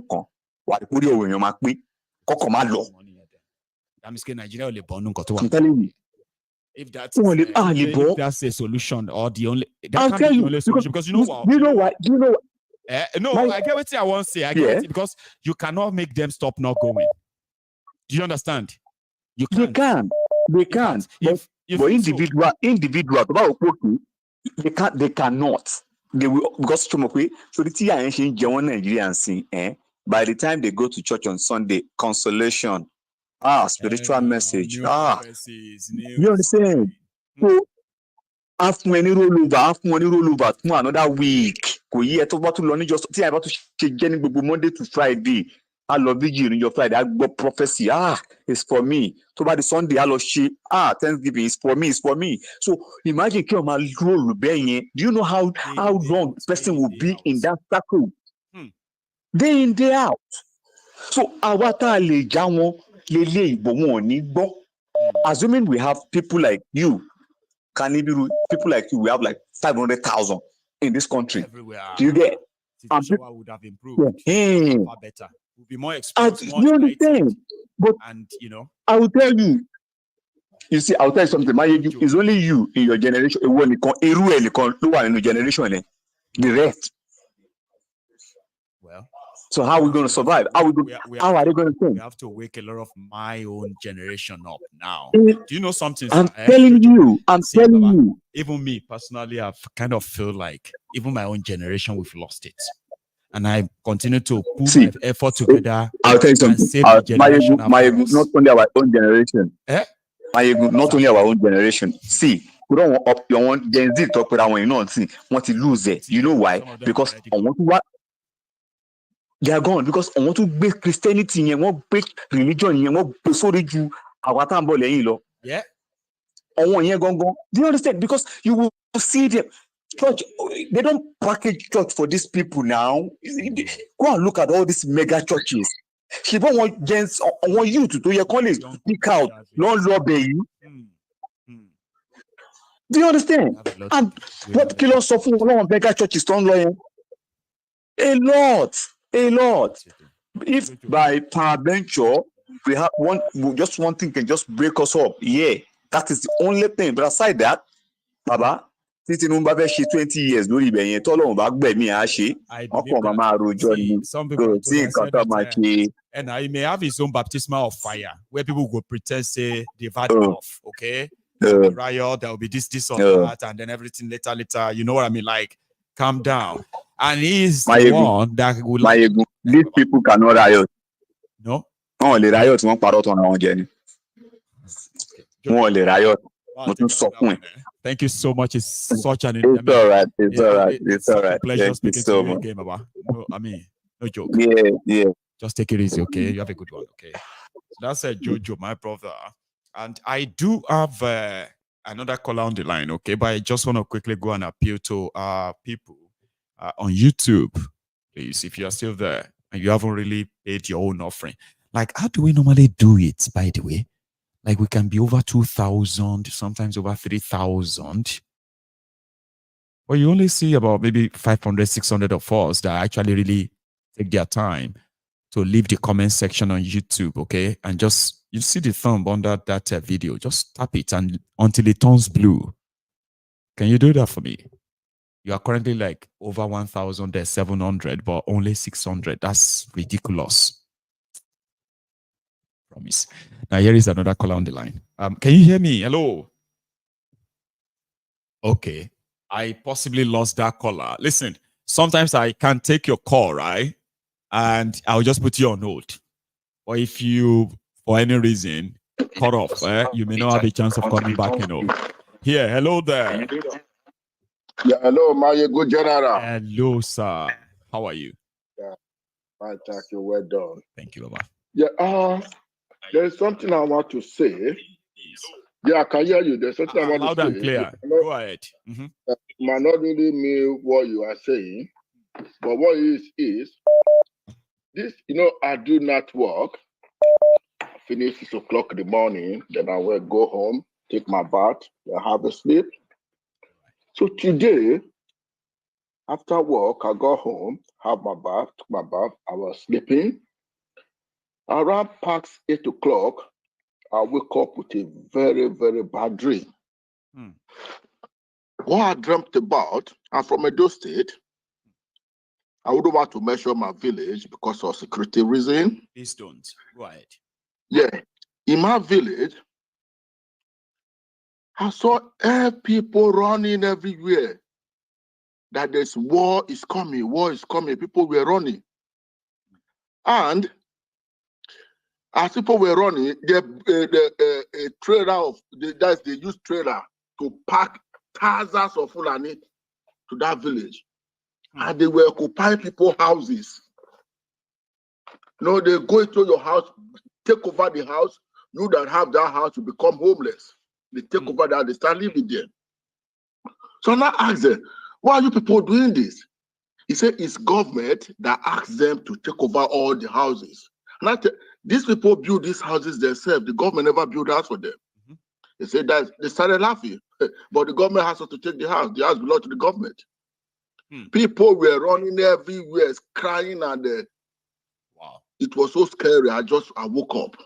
That's a concerning dream, because according to our people in Edo State today, we have been battling with this Fulani terrorist, and it's been so underreported.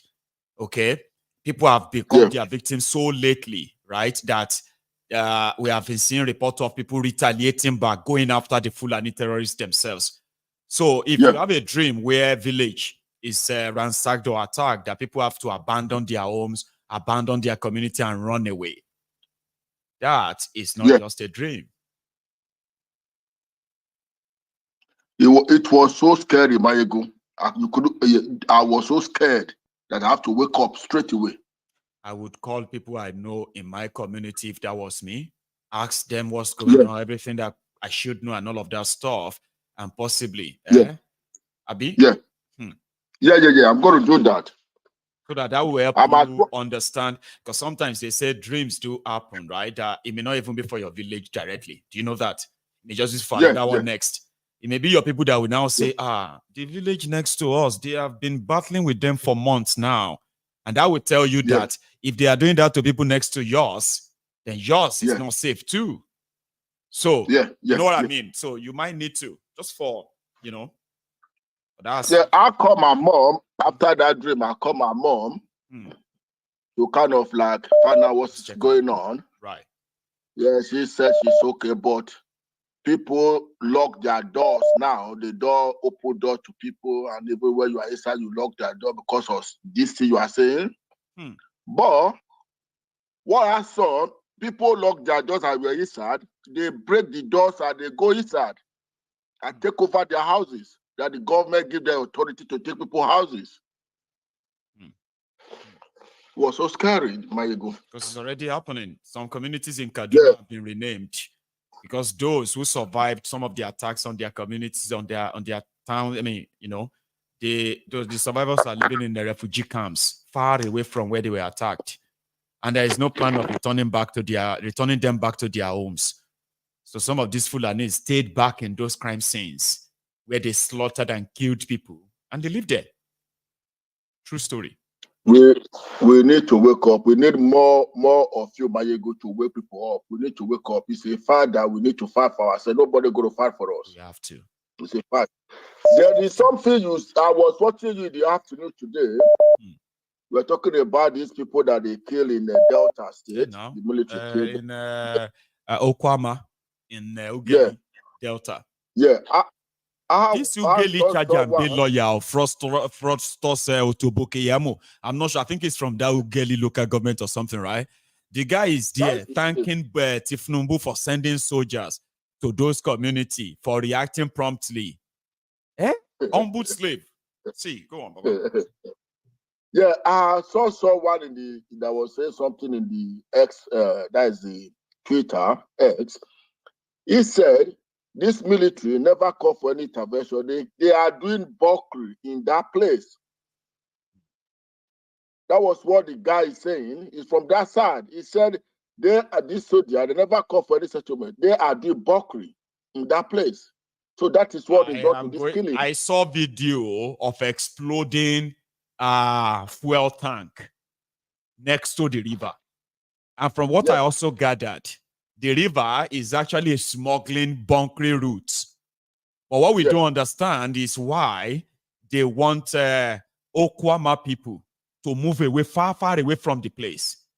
Even though they are the people who have been at war with the Okoloba people next to them. But the Okoloba people are not targets. The people of Okuama, who is also next to the river that is now spotted as the hot spots for bunkering. And who are those behind bunkering? There, Nigerian Air Force, Nigerian Army, Nigeria Police, NSCDC, and so many officials of NMPC too, the militants themselves, the villagers in some of these places. There are so many interests. So why are over 100 people killed in Okuama and only 16 soldiers murdered by supposed militants are making the headlines? So many questions. So I did say something on that this evening too. That is it. I saw the pictures and videos of people that were killed. And like what the question you asked just now, the other community have people in government. Yes. have people in power, while the other community don't have people. Just that what happened in my community one time, something government parastatal that was given to our community, because the other community now have people in power, they took it and take to their community. We lose it, which is what is happening. The fattest animal market, that there's a say in my place that the biggest fish, nobody swallow the smaller ones in the river. That's the game of Nigeria. It's unfortunate. Mazi, thank you so much. Let me take another one for others who also want to add something. Okay, thank you so much for sharing with us this evening. Here is another caller on the line. Hello. Okay, I lost that for some reason. They just dropped. So I'm gonna try and clear my card, okay, and then hopefully I will get them back on. Let's try this. Hello, can you hear me? Hello. Hello, sir. Can you hear me? Yes. Yes, sir. How are you? I'm good. Kemi Olagun. Okay. Let me receive me o. Ọlá yóò máa ròkè ní o. Ọbẹ̀ ní ń bẹ́ṣu. Ẹ máa bẹ ní gbogbo ìgbà ní o. Àṣẹ wà. Yeah. How are you, Baba? I'm good. Great. My name is Ejuwolokopa. Stone them to death. Ejuwolokopa. That's simply. Stone them to death. Stone them to death. From afar, sheikh, pastor, whatever, bishop, and those political our leaders. They call themselves leaders. They are not our leaders. They are dealers, Baba. They are dealers. Yeah. They say they are rulers, but they are not rulers. They are ruiners. No. Ruiners. They are ruiners. Yeah. Thank God that our Tukano Mike, like Prince Jeje said, yes. You see all those documents is in the Mayegun political. Yes. All those people, we are going to bring them to justice in the diary. Those military. If the table is going to turn, I pray that the table turn in our lifetime. Amen. You see all those military, those retired and recent who commit all those genocide. Even though when they're dead, we are going to put handcuffs. Posthumously, exactly. On their grave of their crime.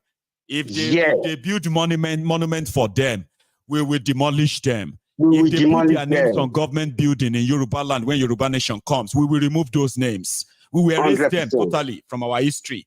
And that is why those who want their own country never to be like Nigeria, those who want Yoruba nation never to be like Nigeria should join this struggle. Join this struggle. Because if you don't, criminals like this will hibernate within the whole struggle and they can replicate the same Nigeria again. So if you want a country that work, our independent Yoruba nation, independent Biafra, you need to join the struggle. Don't sit on the fence anymore. No. You need to take a side. Yes. No. What? Do you remember this man? They said they call it the British trained robbery. It happened about in the 60s. The man ran to Brazil. Yeah, train robbery. They even make films out of it too. I've watched it. The man established the money he stole from here in Brazil. But time comes, he want to get a British passport for his children. You know the British, they didn't give to his children. They did. They have to bring him, they have to extradite him back here to face your crime. They have to sentence him. The man is old. They have to bring him to justice. That is what we are. No matter how old you are. No way. Like even if you are so old that we convict you today and you die tomorrow, it will still be on that record and say, well, justice is served. And now? Even though this Tinubu and this all those Obasanjo, whatever, their children are going to pay because our children, children, our next generation, they are going to pay for all this crime these people committed. 10 generations after us, they are going to see pay for what we are facing now. So we are not going to let all this go, like they commit the genocide in the Biafra land and give their self-title. Muritala Mohammed Airport for Murd. Sonny Abacha Stadium. Can you imagine? Muhammadu Buhari International Airport. Tinubu International Airport. Yeah. Olusegun Obasanjo Presidential Library. Murderers. Genocidists. Corrupt looters. And they say if to say they allow animals to write their own history, they will never praise the hunter. And that is why the criminals who captured Nigeria from 1966, they have been those who have been teaching us history. But they have been lying to us, Baba. They have been. They have been lying. That's why I wonder, our brothers from Biafra land and Yoruba land, they be in Sokoto, they be in front line. How they are feeling when they hear that these people operate in their own village, in their own town. Slaughter their people because armed people kill the soldier, then the civilians have to pay, women, children. I am still asking, why is it that Nigeria media is not reporting over 100 people killed in Okuama? Why? No. Why are they speaking more of the 16 soldiers killed by the supposed militant, right? I keep asking that to Baba. Like, why is the Nigeria media not saying something about those that were killed by the Nigerian military? And they are still killing. Till now. Yeah. Mayegun, one thing is coming. Yeah. You see all this military, all this army, they are in our space now, in our town. Yeah. Very soon. You know that they invade army barrack in the north. Yeah. We here in the south. When our own side is going to happen, we are going to take the army barrack. We are going to take the army barrack because police is turned to Boy Scouts now. Now they are the kidnappers now, extorter, pickpockets. So they are not interested in any local policing anymore. It's just local terrorism they are doing now, extortion. So you know, back in the days when we see Mopo, we are scared. If they bring Mopo to your side, Mopo. Mopo. Soldiers. It's soldiers. Now, very soon, we are going to look soldiers as a police. We don't even care anymore. Do you remember this guy? This is going to turn around. People said, they are not going to fight. They are not going to fight. They are going to fight when things are turning around. Like if you see army, back in the days, if we see Mopo, we are going to be scared like we saw army. Start behaving yourself. They call them kill and go. Can you imagine? When we reach Western world, common police can't even point a gun at you or touch you. Just anyhow, like why would they point a gun at you? You know, like man, Niger did number on us, Baba. Niger did us number. Niger did us something wrong. And if anybody is patriotic to that place, they have been unfair. They are actually been unfair. It's so unfair for anybody to expect us to be patriotic to a place where there's systemic oppression. And it's intentional, Baba. It's intentional. Do you remember this guy who say he's fighting jihad? They kill one military guy in the village. Adebayo, something. The two of them in Woolwich, of course. Yeah, I'm living next to the barrack. I'm living in Francis Street, next to the barrack. If those ruling the UK, if those ruling Nigeria are the ones in charge of the UK, because the first thing is they will kill everybody in that area. Baba, Tiban Rakorugon, if I'm crying, Mati Jesus. You know, lucky you may just be here now if you are still alive. just sharing your experience. Baba, if you know what happened, that day I was in my bedroom. I just came back from work and I was trying to shake it. I feel bad. They killed people. The guy is showing off. The guy is showing off, walking like, they do this. You kill a military man in front of the barrack. They tried to cut off his head, remember? Not only that they killed him at that, as no. They tried to behead him in the open. In the open, very early in the morning. Cut off his head. That one is enough to prove. And they're also black. They are from Nigeria. Baba, they do Operation C for all the black people in that area and say now they encourage them. Oh yeah, all the black people, all Nigerians this way. They are black. Oh yeah, everybody come out. I've been and when the police came, when the police came, they don't shoot them dead. They were talking to them. We saw it on TV too now. They were talking to them. This is what this is a different thing entirely from where I came from. But all these people, there is no general. If we are going to take all their general, whatever they give themselves, like you said this afternoon, with their walking stick. I mean, walking with the walking stick. You are not a disabled. They have a special one, very long one. It's like they give it to them once they appoint them as service chiefs. I'm like, you are walking with stick and you are not old. Now, old people, they walk with stick. So once they are working with stick, right, they shouldn't be soldiers anymore. But it's Nigeria. It's a show of power and class. I don't know. Maybe I should say this. If we can take our own side, our own Yoruba guy from all those people, from all those front line in Sokoto, they are giving them peanuts. We can offer them more. Do you know something, right? I'm glad you said something like that, okay? Do you know that, you know about Yoruba Union, of course, do you? Right? Yeah, 100%. Yoruba Union is the Yoruba Union leadership met yesterday. And they had mauled the idea of calling for the Yoruba Summit or Yoruba Union Conference in Glasgow in August. We are working towards it, okay? You see that physical stuff that we wanted. We have a lot of people coming from everywhere now. I've had people who are coming from Canada, coming from the US, and then we have people who are coming from the Europe. I'm living in Paisley. All of us, we're here, the UK here. I am going to make sure that I keep reminding you. We will have a conference that will explain the importance of all of us, what is called the self-preservation. Part of it is where Yoruba people are rich people, Baba.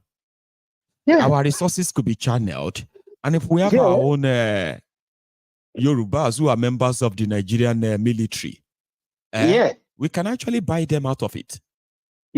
I'm just thinking of this all these days. Like, we can pull all these people out. Say, come. How much do you think it's going to cost to take somebody off the murder squad, the murderers squad called the Nigerian Army as Yorubas? Who are those who are? Then we'll draft something out and we say, is here? Would you take it? Leave their shitty army. Because when the time comes when they will turn their guns on us, we'd rather you fight on our side. Something is popping. Something is going to happen in August. For those who just hear that from me now, we are working on it. But please. You heard it from me.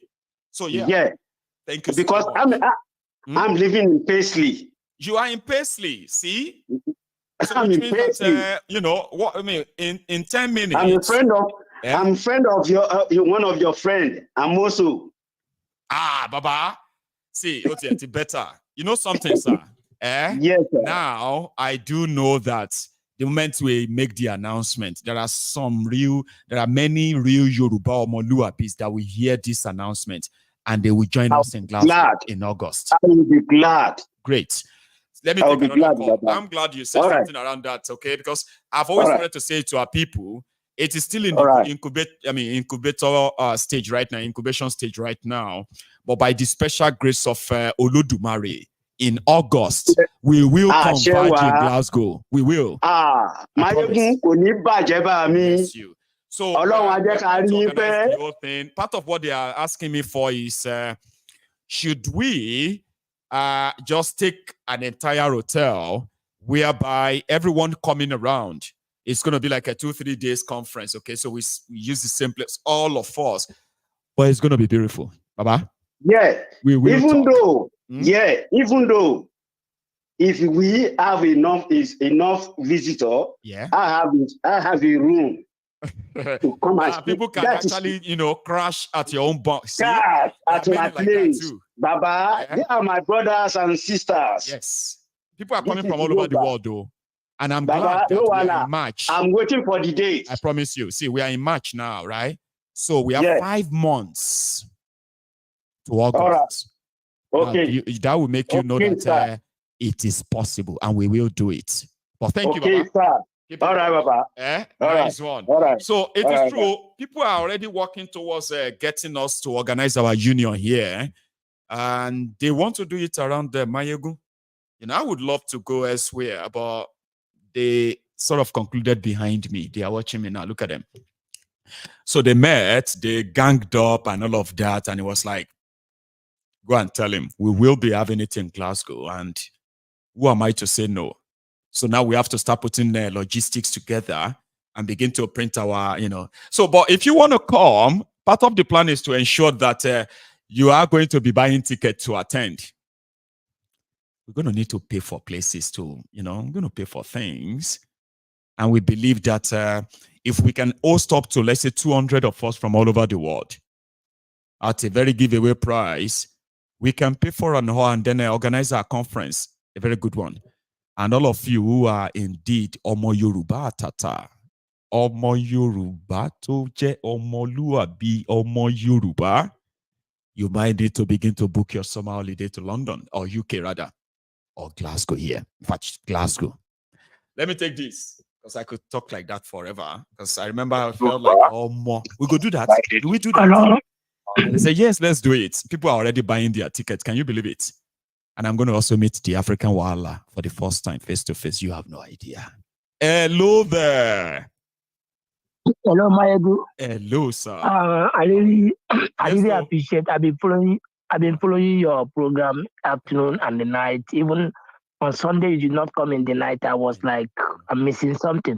I'm so sorry. Because you are the one that giving us. You are the one that giving us that hope that Nnamdi Kanu have been clamoring for. Do you know we are and I want to say this tomorrow as well? Are you aware?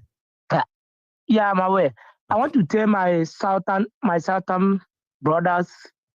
Let me use this language. Their southern program is a fraud. But let me just use that their southern stuff, because when the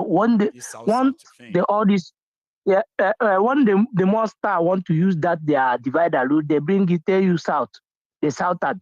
So, but I don't want to dwell on that. I just want to tell my southern youth brothers, if they did not rise up and chase these monsters will consume all of them. Now, it's still happening in Ugoli Delta State. Tomorrow, it may be in Edo. It has been happening for more than 3 years. Now, the kind have been crying in Southeast, and everybody keep mood. I know. Now, it's the turn of Delta State. And now, you know what? The next one was the injustice in Nigeria, right? Is so enough that it can go round. Everybody go collect. Yeah. They come to Oyo State, where what did they call it? Where Sunday Igboho, they tried to kill Sunday Igboho. God tried to save Sunday Igboho. Now they come to Delta State. From Delta State, they enter Bayelsa. River State will take their own tea through Wike, because these people don't care. They don't. And I try to tell my brother, anybody who is still living or any elder who have been following Mayegu since 2012 and still talking about one Nigeria is getting me upset. You know why I'm trying? Like I know what did they call? Showele is he have that confidence to take these challenges. But my anger with him, I know he may be doing it in another ideology or another mindset. My anger with him is still talking about one Nigeria. Because when you're talking about one Nigeria and they give you that privilege, you are come here to take your own cake. Because you are not come here to. So the only option is for us to go our separate way. Let Yoruba manage the Yoruba affairs.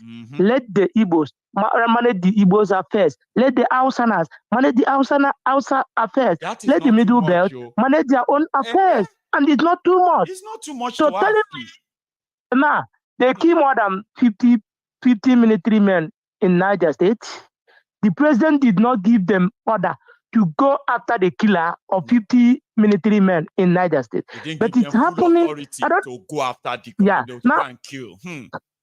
Now it has happening in the south where the president come. Let me say the south. Yeah. Let me borrow their word. The south. The president have the courage to send the Fulani people to go and kill after his own people. And you're telling me we see, I don't know how to do, because if that incident need to be that be maybe the southern people, maybe the Delta State people are into maybe Biafra, and this thing happen. Is there people going to meet them and speak with the same language with them for them to understand all these crashes won't be happening? No. But how can you send somebody from the Medugri who do not value, who do not respect my culture, who do not respect my value as a human being to come and bring peace mission for me? No, it's not possible. It's not. So the better all this Nigeria, our celebrities, our content creators, all of them are keeping less concern. But I know how did this guy sing the music? Burna Boy.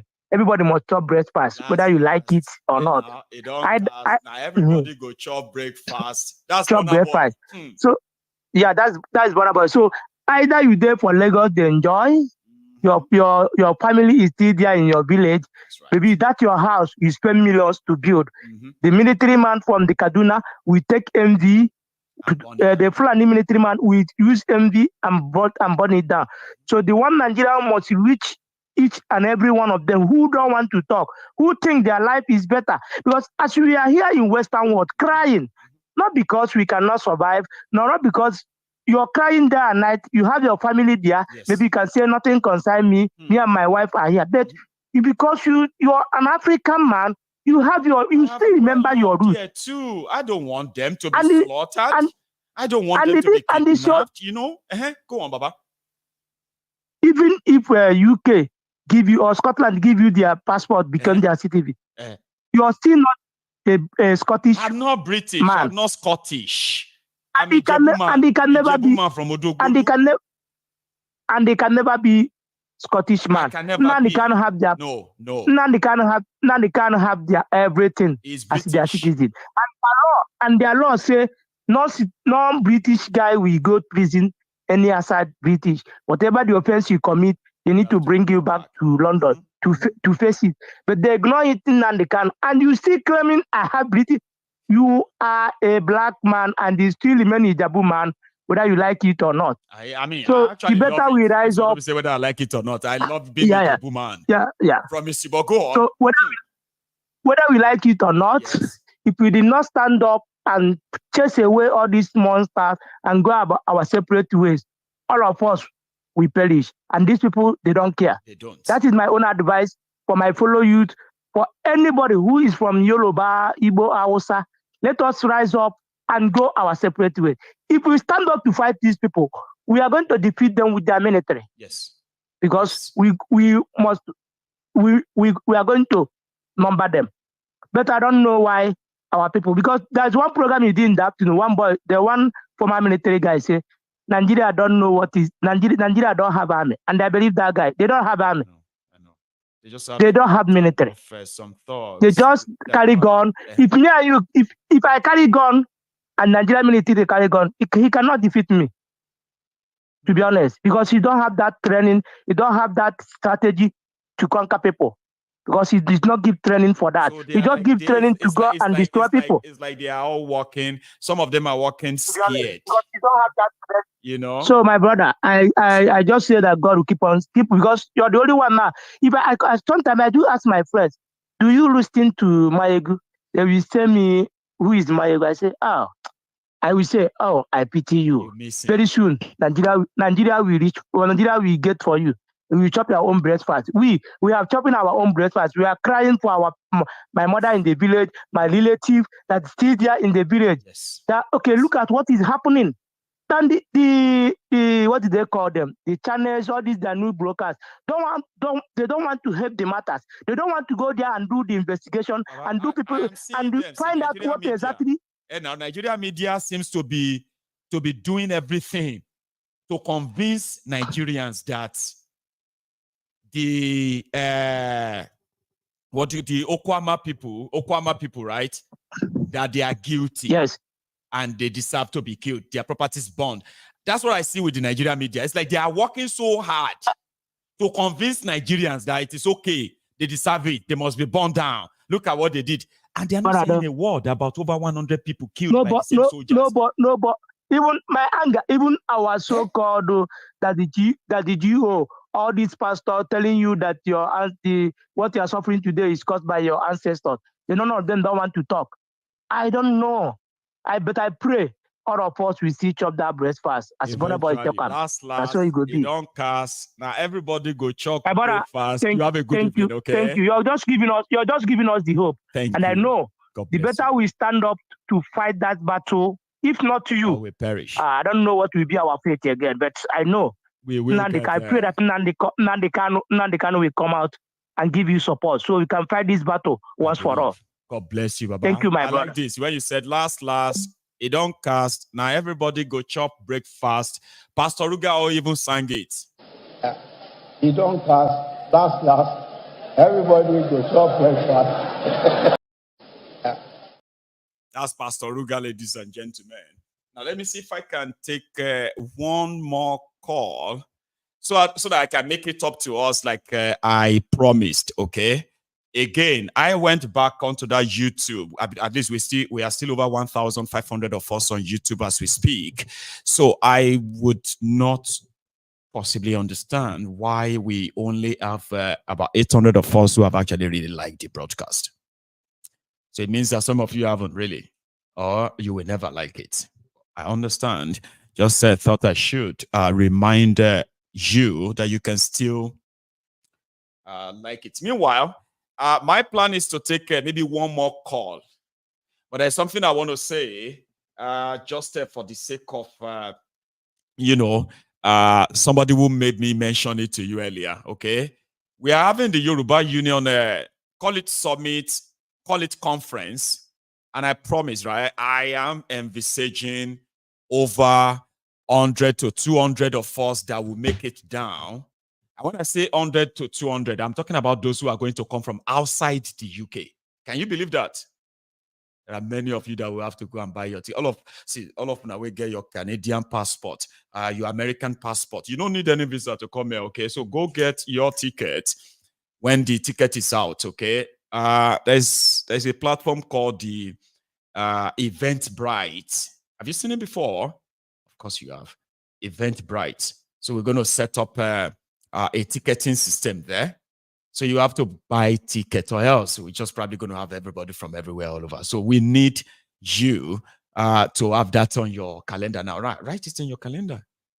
Put it down. Have a caller. Hello there. Hello, Princess. Yeah. Did I actually because I said something about all of you ganging up, and then they came to a meeting prepared, and they were just like, Oluwo, you talk. Maybe you, Crownfit, talk. Meanwhile, all the plan was that, why don't we have our conference in Glasgow? I was like, oh, brilliant. How are you tonight, Princess? I'm fine. I'm very fine. I'm happy you're saying this. You're talking about this, and it's better people know from now. So they don't act surprised in the next few weeks. I'm smiling seriously here, and I know we can do this. I know we can pull through with this. I know we are superhuman beings. I know we are our own leaders, you know. So, ladies and gentlemen, Princess is also coming, by the way. So if she tells you that she's smiling and happy, then therefore she is happy. We don't need all these people, you know. We know we are the leaders we have been waiting for. We know we are the future. We know we are going to do this and get it over with, you know. We know we are not taking no for an answer. we will just keep doing it. We will just keep getting there. And I want to really, really praise you and thank you for all you do. You know, you've given people like me, like every other person to, you know, to really come out of their shell and, you know, talk and be able to face people and, you know, do extraordinary things. You know, I am super proud of you. I'm super proud of us. Yes, I'm super proud of the Yoruba Union administrators. I am proud of everybody. I'm just very happy you said this tonight. But I've been on the comment section now. Well, I'm going to tell you, my yeah, now. Oh, I know now. That's what I'm saying, that now that I've made it public, the more I say this, and by the time the whole ticketing is out and all of that, it is probably going to be event of the year from this platform, where we are really going to have the largest gathering of the Yorubas in the diaspora, Yorubas in Nigeria, and all over the world. Like, we can actually pull it off, and we will do it, Princess. Yes, we will get it right. We will. We definitely will, with our help. You know, with us coming together, I believe in the power of number. Like a caller called earlier and said, Nigeria does not have military. All us. We are more than them. But whatever it is they're doing right now is about control. You know, they can have problems sporadically everywhere, and they'll be able to attend to it. She won't take me for money. They won't be able to do that. No. So whatever it is, there is power in number. Yes. And the sovereignty of every nation belongs to the people. It is the people's power. I've always said it here.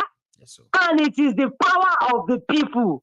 Mayego, it is our power, and we will take it. We will definitely take it. It is about immortality this time around. And now for every... Our children are there. Our children are going to be there. Immortality, everybody might take it because it is yours. Yes. So that's what we are going to do. I'm super happy about this. So, everybody in the group, me talk to African Wala. I say, yeah, finally, my ego told everybody now it's going to happen. You know? I know. Unlimited grades and all that. Mrs. Busari, I'm super happy. I'm super happy we've been able to do this too, and I'm proud of us. Yes. We're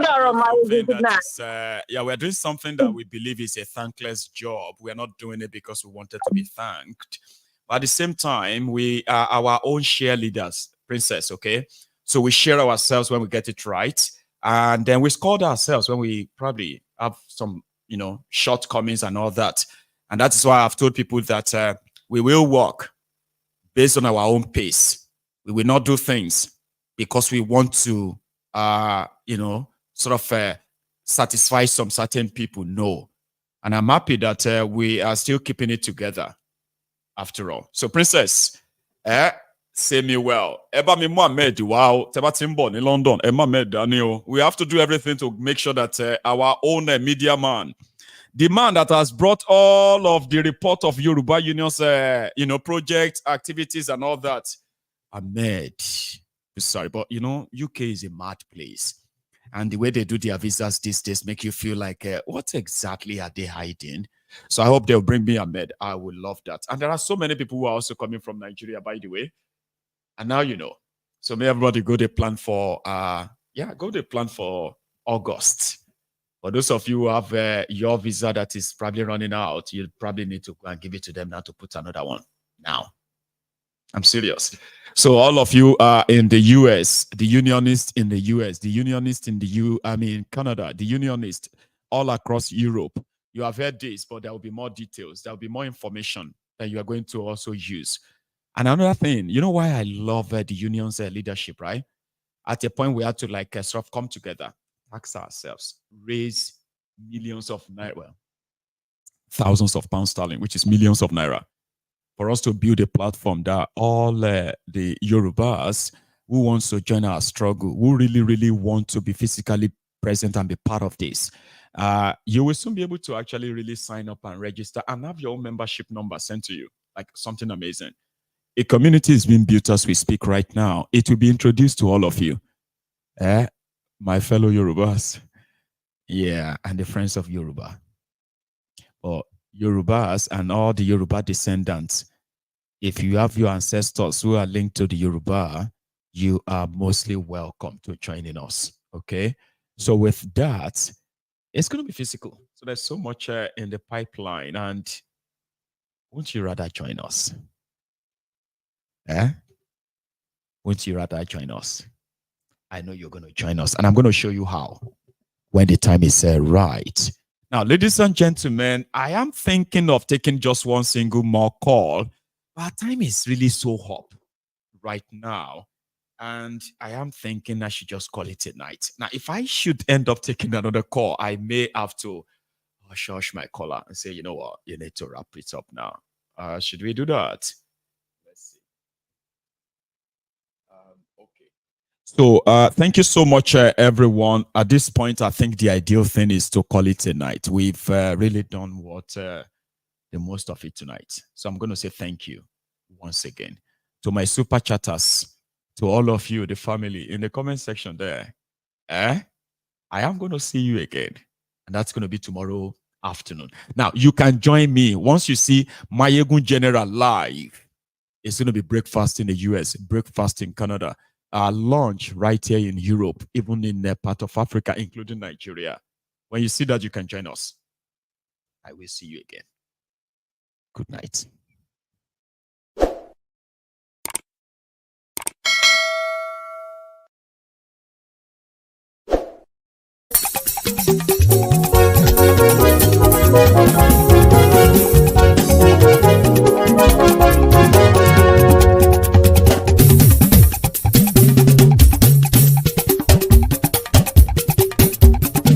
Mayegun làwa mọ̀ làmọ̀ tó dòdòdò.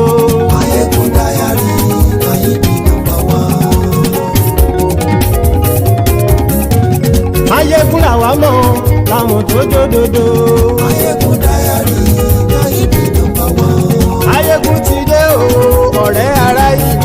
Mayegun Diary Mayegun #1. Lórí Facebook lórí YouTube. Mayegun Diary Mayegun #1. Gbogbo bó ṣe ń lọ ni Mayegun já wa sí. Mayegun Diary Mayegun #1. Àṣírí ọ̀jẹ̀lú kì í bò níbẹ̀ o.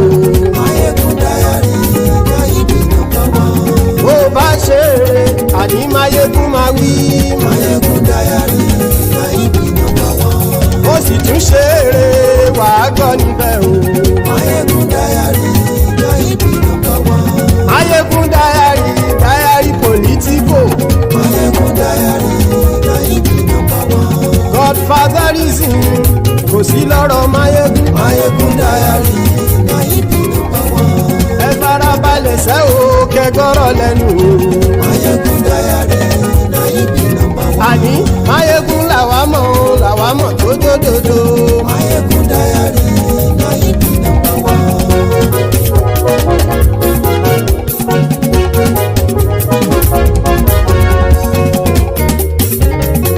Àní ẹ̀sùn rákì. Mayegun ti dé. Mayegun ti dé. Ọ̀jẹ̀lú ẹ̀sùn rákì. Mayegun ti dé. Àní ẹ̀sùn rákì. Mayegun ti dé. Lórí Facebook. Mayegun ti dé. Àní ẹ̀sùn rákì. Mayegun ti dé. Lórí YouTube. Mayegun ti dé. Àní ẹ̀sùn rákì. Mayegun ti dé. Bọ́ bàbá gbé wúrẹ́. Mayegun máa wí. Àní ẹ̀sùn rákì. Mayegun ti dé. Ijó ìgbádìyẹ. Mayegun máa wí. Àní ẹ̀sùn rákì. Mayegun ti dé. Bí pẹ̀sìdó bá rúfin o. Mayegun máa wí. Àní ẹ̀sùn rákì. Mayegun ti dé. Bí gómìnà kówó jẹ. Mayegun máa wí. Àní ẹ̀sùn rákì. Mayegun ti dé. Ọlọ́pàá ti ń gbà rìbá. Mayegun máa wí.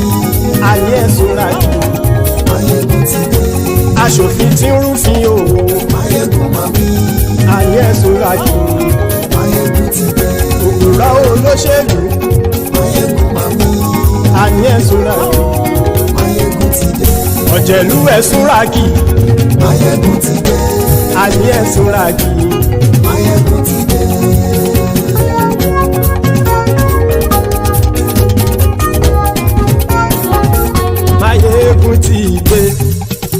gbogbo ọ̀jẹ̀lú ẹ̀sùn ràkì. Máyégún ti dé gbogbo ọ̀jẹ̀lú ẹ̀sùn ràkì. Ṣùgbọ́n ní bá ti ṣe èyí tó yẹ kí wọ́n ṣe ọmọ bá dèrò ní fi wọ́n níran o. Máyégún ti dé gbogbo ọ̀jẹ̀lú ẹ̀sùn ràkì. Máyégún ti dé gbogbo ọ̀jẹ̀lú ẹ̀sùn ràkì. Ṣùgbọ́n ní bá ti ṣe èyí tó yẹ kí wọ́n ṣe ọmọ bá dèrò ní fi wọ́n níran. Wọ́n fowó bẹ́ẹ̀ o Máyégún ó sọ pé wọ́n ò bẹ́ẹ̀. Wọ́n fowó bẹ́ẹ̀ Máyégún ó sọ pé wọ́n ò bẹ́ẹ̀. Oníkanṣá ti ṣe èyí tó yẹ kí wọ́n ṣe fáwọn ará ìlú tó gbé wọn débẹ̀ o. Máyégún ti dé gbogbo ọ̀jẹ̀lú ẹ̀sùn ràkì. Máyégún ti dé gbogbo ọ̀jẹ̀lú ẹ̀sùn ràkì. Ṣùgbọ́n ní bá ti ṣe yìí tó yẹ kí wọ́n ṣe ọmọ bá dẹ́rọ̀ ò ní fi wọ́n níran. Kì máa yí ṣe eré ọ̀rọ̀ yìí kì í ṣe ẹ̀fẹ̀. Kì máa yí ṣe eré ọ̀rọ̀ yìí kì í ṣe ẹ̀fẹ̀. Ẹni bá ti lè lẹ́bọ̀ lẹ́rù o ọmọ bá dèrò kàṣàyè tú wọn síta. Máyégún ti dé gbogbo ọ̀jẹ̀lú ẹ̀sùn ràkì. Máyégún ti dé gbogbo ọ̀jẹ̀lú ẹ̀sùn ràkì. Ṣùgbọ́n ní bá ti ṣe yìí tó yẹ kí wọ́n ṣe ọmọ bá dẹ́rọ̀ ò ní fi wọ́n níran. Tẹnitẹni ọmọ Máyégún ọ̀rẹ́ ará ìlú mọ̀mọ́ ni mo fọlọ́hún ṣọ́ ẹ̀ bá kìlẹ́bù. Lóòótọ́ olódodo ìlú ọ̀tá ìlú mọ̀mọ́ ni ìwọ ṣá máa ń ṣọ́ra kò sì mọ́ bẹ̀rù. Bọ́tà ń lérí bóníṣègùn lé káwọn mọ̀mọ́ fi ṣera wọn ni ó ti dẹrùn tí wọn ò gbọ́dọ̀ sì mọ́ bẹ̀. Èèpo ọ̀bọ lọmọ bá dérò tàjẹ́ ò gbọ́dọ̀ jẹ́ ó ti jọba lórí àbínú ẹni kò sì mọ́ bùyà. Àìsíwọ́lu ní ẹnìkẹ́ ìgbódì ẹyin lábàrá o ó kó ẹni tó bá dán o àkàmù. Máyégún ti dé gbogbo ọ̀jẹ̀lú ẹ̀sùn ràkì.